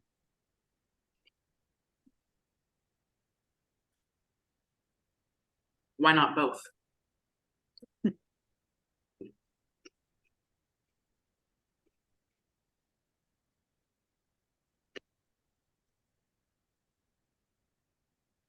Oh, do you have something?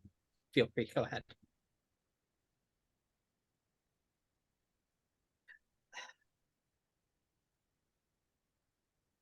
I mean, because I think Rye is entirely just making this argument for the sake of fucking making an argument. Yeah, and I think Um, you're not entirely getting the rise you want. Like I think Derek's like, yeah, but why not both? And he's just like, he's not.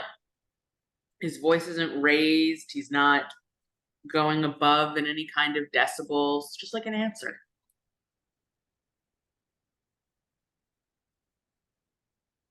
But yeah, got a deadline. Got 3 months. Board I mean, took you 2 gotta. minutes. I mean, you got to get settled in. You got to get settled in and have a base of operations. Yeah. But tell me, Rye, how was your investigations while I was assembling this? What do you have?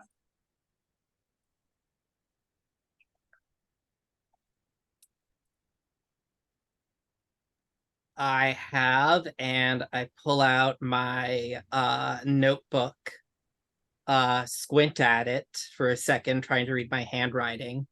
I have roommate suspiciously trying to build murder board in our shared home. Who will be first?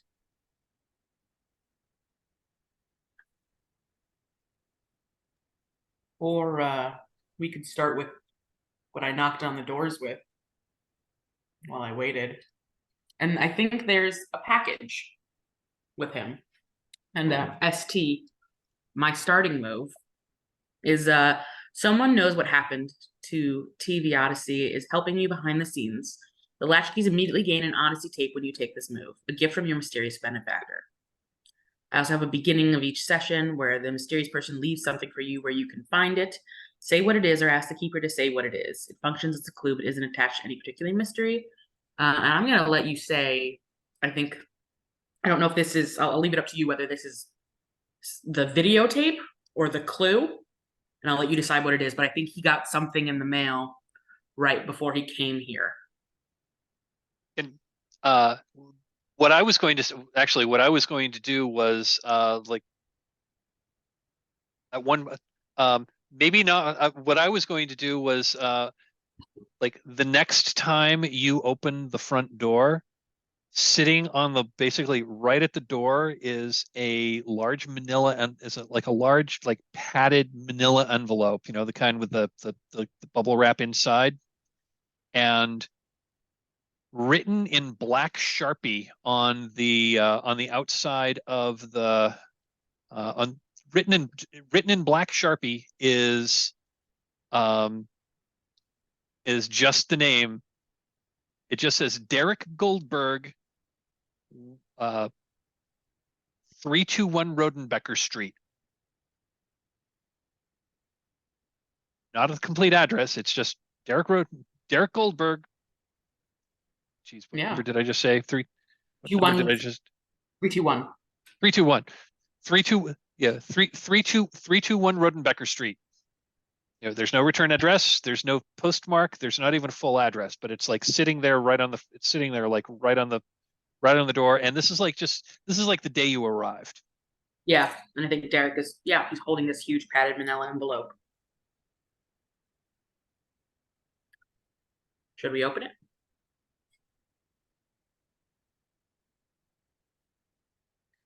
He'll look at Thorn. Thorn will take out a multi-tool from a large pocket on a mini buckled pant and flip open the short blade. Give it here. Yeah, I'll hand it over. You ready for this, Rye? I don't think it, once it starts, I don't think it stops. Look, Thorn should just open the bomb and kill us all, and then we can continue with our day. Okay. Ready. And then I'll just open it. inside the package is two things. There is a like it's like a purple clamshell VHS case. And there's clearly a videotape inside of it. The case is unlabeled. And I'm going to toss this one back to you. I'm going to toss this one back to Derek. There is one other item. There's also one other thing in this envelope, and it will count as a it will count as a floating capital C clue. What is the other object what is the other object that's in this envelope? I'm gonna play with some weirdness here and let me know if this is not okay. We all know that we didn't know each other. And we're probably all not the same age. But I think it's all three of us, as well as insert people who will theoretically be joining us in our next session's characters, as small children. And there's something oddly familiar about the background, but it's all of us as small children. It looks like we're somewhere innocuous, but we're all in the same place and we're all together. Can I? Yeah, please. Can I color that a little bit? Go for it. It's a photograph. I love this. I'm just gonna color this a little bit so that it could conceivably slot into something that may show up in the future. So it is a photograph of a beach scene at Deep Lake Park. And it's a photograph of a beach scene, and from like looks of and from like just it's a bunch of people like like on the beach. And each of you do remember like going to the beach when you lived in Deep Lake. And now that but all three of you you're not necessarily like playing with each other. Like all three of you as children or young teenagers are in this photo. Because it's like it's like looking down the beach, but you're like, hey, that looks like my mom. And it's been blown up to an 8x10. Otherwise, it just looks like a snapshot of the beach at Deep Lake Park. But each of you are in this photograph. I am going to go onto the mysteries tab. The first, I haven't introduced it yet, but I'm going to start filling out the information for the first mystery. I'm going to put this clue on the active mystery tab, but I'm going to make a note that it doesn't necessarily have to go with this particular mystery. But this is a capital C clue that you can use at some point in the future. But the first mystery is called The House on Escondido Street.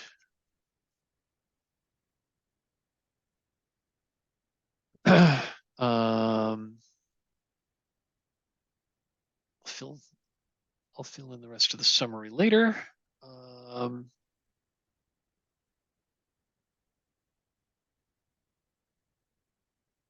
Just Real going to quick, call this how old is floating. everyone's character while we're...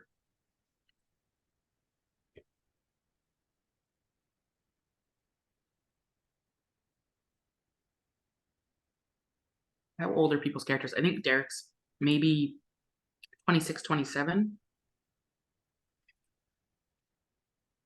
I'm around the same age.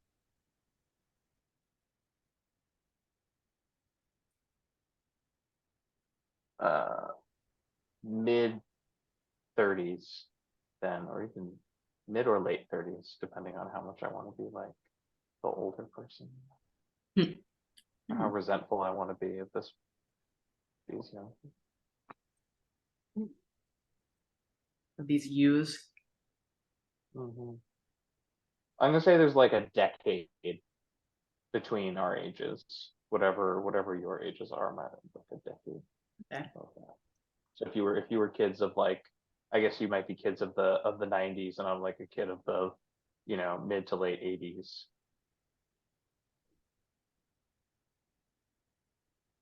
Or well, no, that doesn't. No, because this is 2000. It's 2000. This is 2004. You're right. So, and we're kids in the 80s. Yeah, you were. So I couldn't be. Yeah, that you old. were. Yeah, you would have been kids in the 80s. What is a reasonable age to be? Well, So- I mean, if you were like, I don't know, 12 in 1980. I mean, if you were like 12 in 1987, that meant, and it's 2004 now, 87. 97. He would have been 22 in 2004 again. Yeah, you would have been 22 in 97. 4, 5, 6, 7. Yeah, so you'd be like 20. Yeah, you'd be like 27 years old if you were, say, 12 in 1987.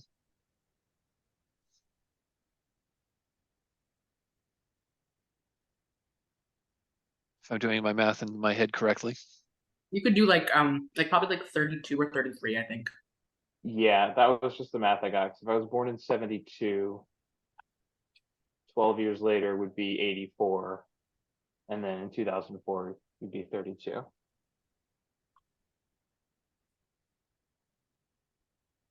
Or 2 years younger than me. Oh, wait. Because I was born in 1970. Anyway,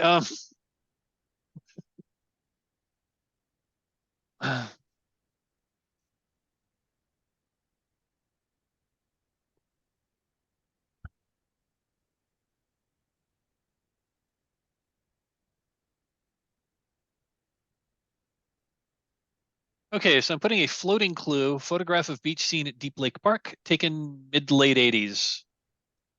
All PCs, all player characters are in the photo. Oh, I'm going to say 8 by 10. 8 by 10 photo.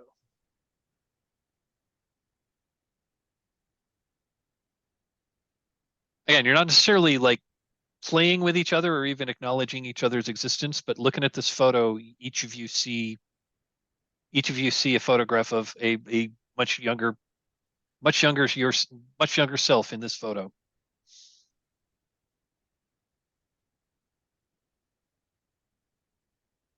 It is not immediately apparent how old this photo is, but was clearly taken sometime in the mid to late 80s.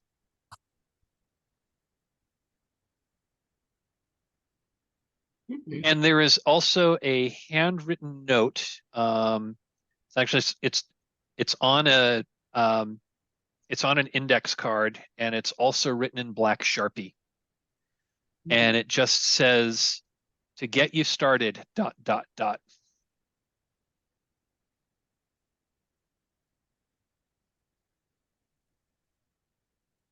I guess we should get started then. Then I like take the picture and I tack it onto the board.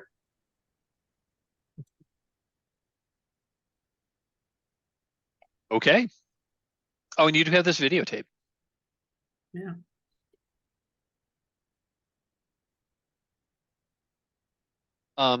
And you know this because you've been hanging out on the TV Odyssey message boards on the internet.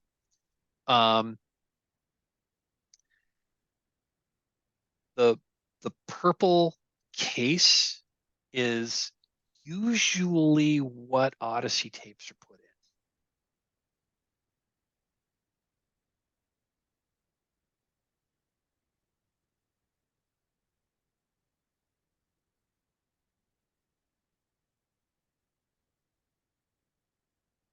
in. Should we put it in?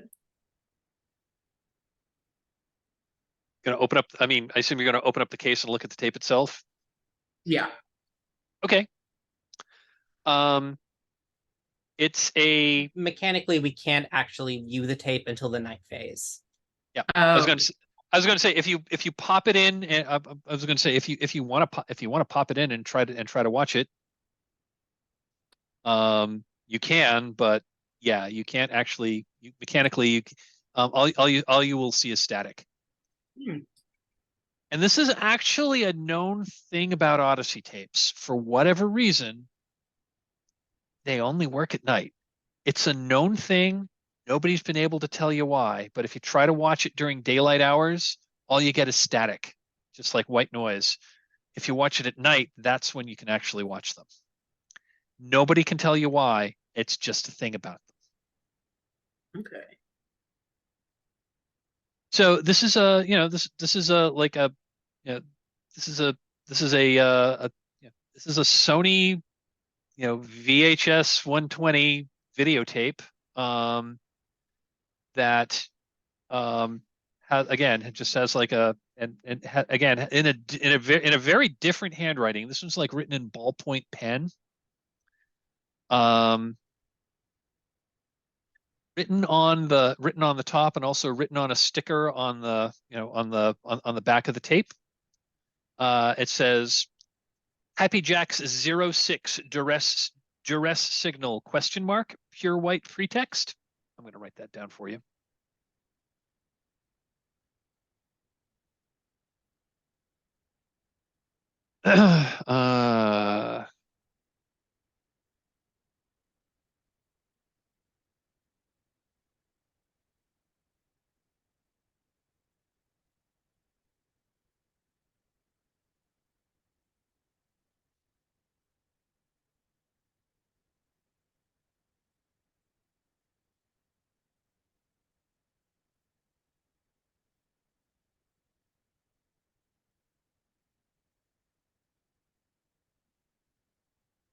uh, let's see. Try to stick a There should be like a kind of hook for the mystery usually. yeah there's a mysteries tab.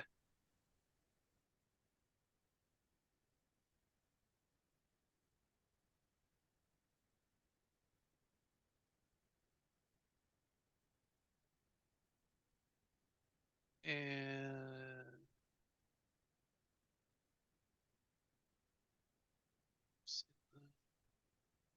oh, track tapes in the Odyssey tapes tab. Okay, sorry, I'm in the wrong one. Here we are. Okay, cool. I missed that. So you have found Happy Jack 06 duress signal question mark pure white pretext. So we'll play with that we'll play with that in the night phase at some point. Um, I think what we're going to do here is I think we're just going to do a brief montage here, and I'm going to ask, and so I think we're going to do just a brief montage of like your first week poking around, uh, like poking around Degoya County in general and Deep Lake in general. So or Deep Lake in particular. So why don't we just what are you planning to do with with your investigation? What are you how do you get started? Like just gonna say like brief montage scenes. Like what so if this were the TV show, this would be like short scenes, probably no voiceover, probably no dialogue. That's just kind of like establishing that you've been here for maybe a week or so, and then we'll probably end on introduce and then so once you've been here a little bit and you've asked around, we'll probably end this session on presenting the first mystery. But you need to establish yourselves as newcomers to town who are like who are asking questions. But what's your approach to investigating what happened to TV Odyssey? I think one of the scenes we get of Derek is him visiting another house in town. He knocks on the door.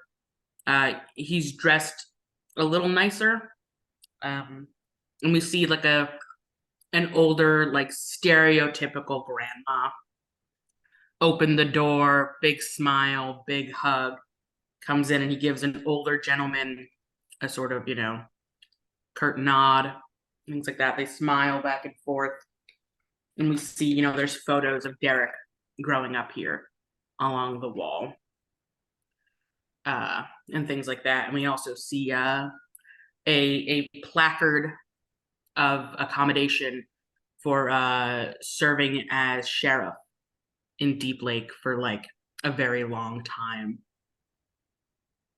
Okay, so establishing that this couple, like a member of this couple was a former sheriff. Was Is a that what you're former going sheriff. for? Okay, Mhm. cool.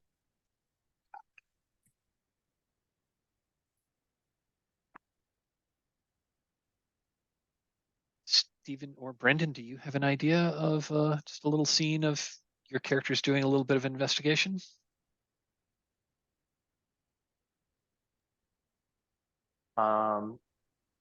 Thorn, I think Thorn and Rye, I feel like probably splitting the freaks and weirdos.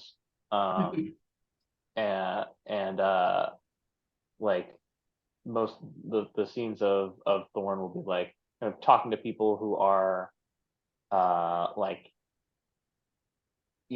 of an older but young age, who are kind of like hanging around outside of the convenience store, showing around. There's like convenience store footage. Some of the shots are like convenience store, um, uh, grainy overwritten tape footage of Thorn, like showing maybe maybe there's like scans online, like awful photographs like printed out on a cheap quality printer, of like the logo, um, of the TV station, um, and just like trying to see if anyone has any recognition knowledge of it.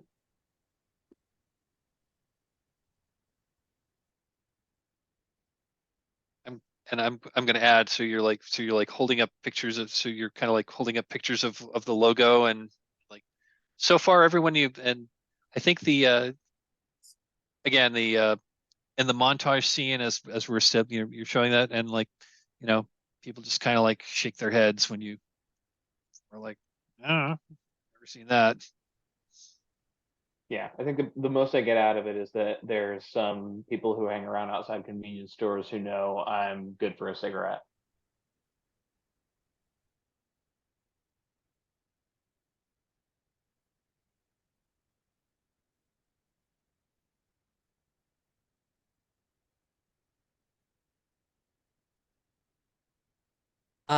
I think that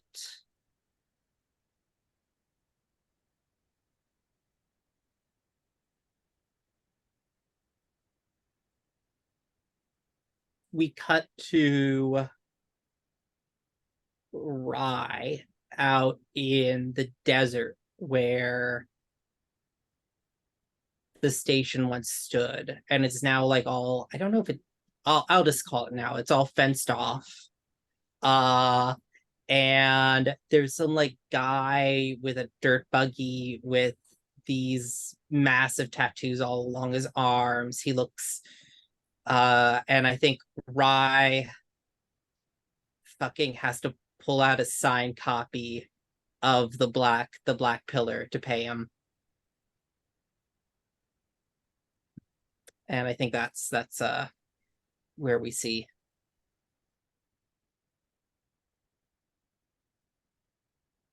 Okay, and so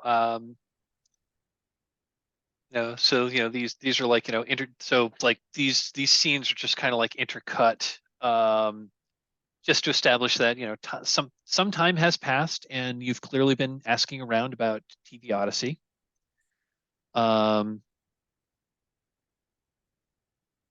So you've been in Deep Lake for about a week and you've been asking around, and it's I don't know. It's like a Tuesday morning. It's it's not that early. It's probably maybe a little before 10 in the morning. And you're like all the three of you are figuring out what you're going to do with what you're going to do with the day. And there's a knock on the door.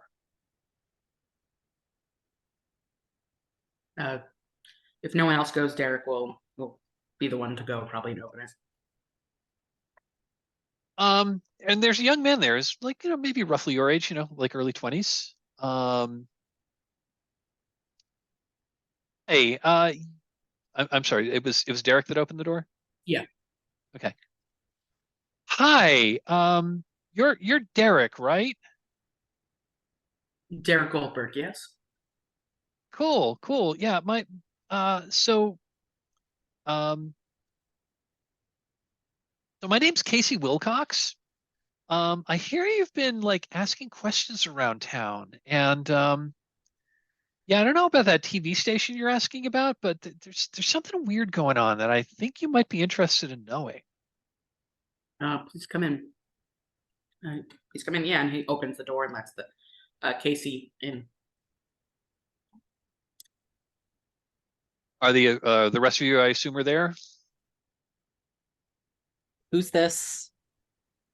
Casey Wilcox. And I think Derek has tried to make this place like, there's like a fruit bowl on the table kind of vibes. Like things are laid out and organized and somewhat nice. Yeah, there was a paint the scene question I'd meant to ask, which was to each of you, like what is, which was, and maybe we'll, and I think I will ask that next time that we have next session, which was like, what is it about the house on Rodenbecker Street that just feels really comfortable or homey? Think about that for next time, because don't really have time because we're rapidly approaching end here. So Casey sits down and he says, so here's the thing. There's this house over on Escondido Street on the other side of town. And I guess this happened after all of you left town. But there was a family that was living there, the Rappaports. It was a family of four. They were, they were nice. And like back in 1994, I was friends with Elliot, their youngest. We went over. I went over there a little bit. He came over to our house. We were friends.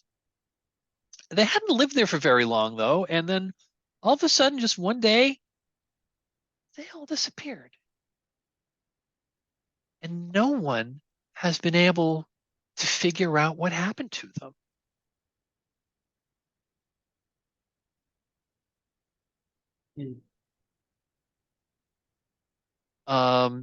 Is this the kind of thing you might be interested in looking into? Because, I mean, the cops have given up.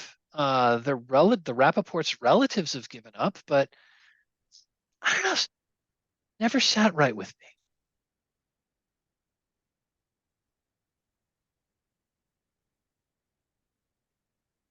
But yeah, it's been, and the other thing is, it'll be like 10 years to the day, like later this week.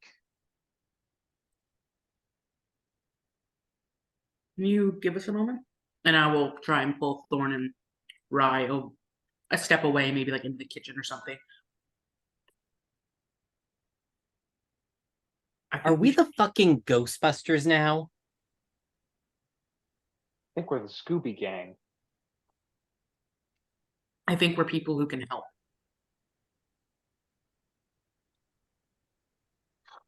And who knows? I mean, we haven't seen much, and well, disappearing is something correlated.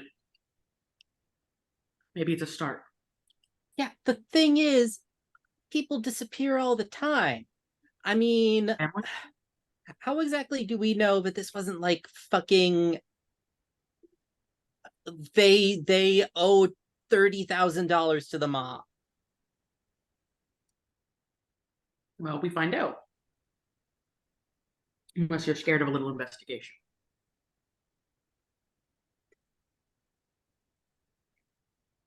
Give us a I'm chance not to put something scared, but I thought you were Mr. We need to like we have 3 months to get this wrapped up in.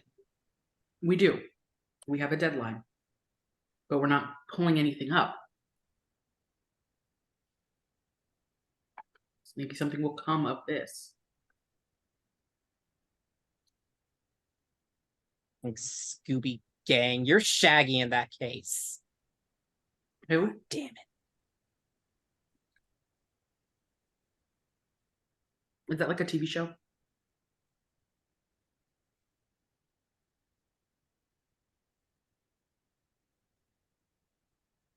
I didn't watch much TV growing up. You're Fred. Thank you. I don't know if that's like a compliment or not. Yeah, as much as it does seem irrelevant, I'm getting a little itchy just talking to people who look at me like I don't belong here. You know, that's never fun. This place has got no people, and our murder board connection, we can put, tape, string, house disappeared in the middle. That's one murder board connection. Give us a use for the murder board. It's just an investigation board or a summit of studying. It doesn't have to be a murder board. Yeah, keep telling yourself that, Derek.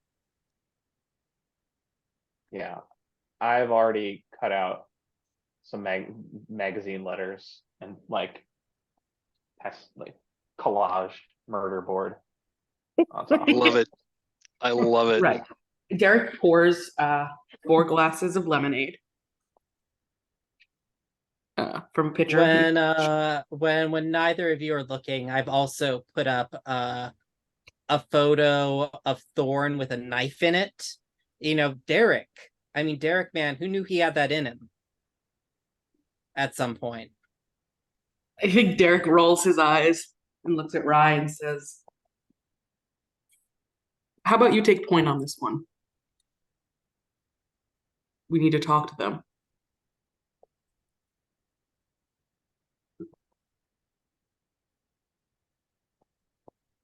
Fine. So Casey says, We'll I'm do kind it. of imagining you've walked into the kitchen and you're having this discussion over there while you left Casey in the living room, but it's Yes. kind of open, so we can kind of hear everything you're saying.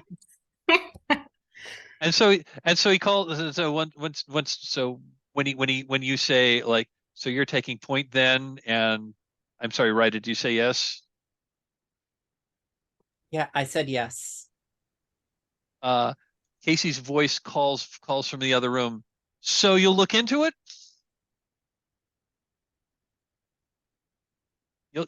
Oh, he wouldn't say that. He said, so you'll check it out?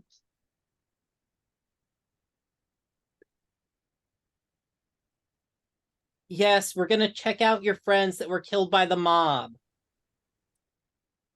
That's just his theory, starting theory. As I place a lemonade in front of Casey. No, he oh, thank you so much. He takes a sip of the lemonade and then he looks and says, "Oh, and that's one other thing about the place. No one's lived in that house since." And I think that might be where we're going to I think that's going to be where we're going to end the scene. But there's going to that's a scene there.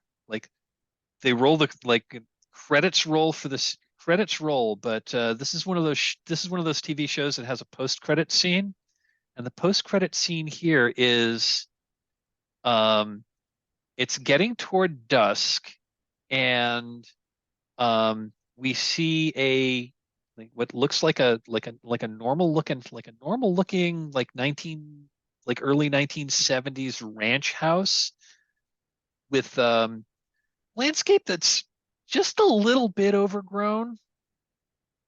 You can tell the place is abandoned.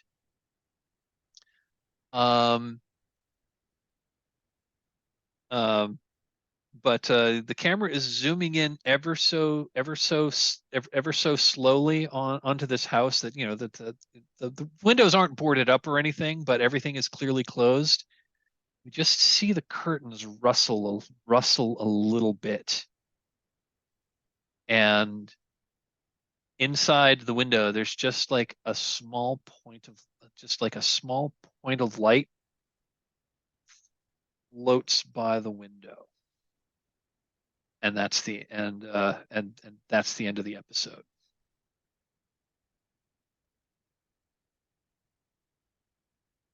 And that was our first episode, and that was our kind of session 0 / session 0.5 of public access.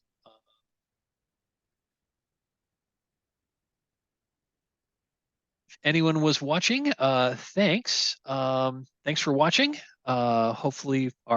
Hopefully tune in next time. We will hopefully have one additional player with us, and we'll actually get into more play and actual gameplay for the game. I would, if my players have time, I'd like to do if you've got like another couple of minutes, I'd like to do a little debrief episode, debrief exercise, but I prefer to do that off camera. So I am going to end the recording here. Thanks everyone for watching, and catch us next time for episode 2 of Public Access.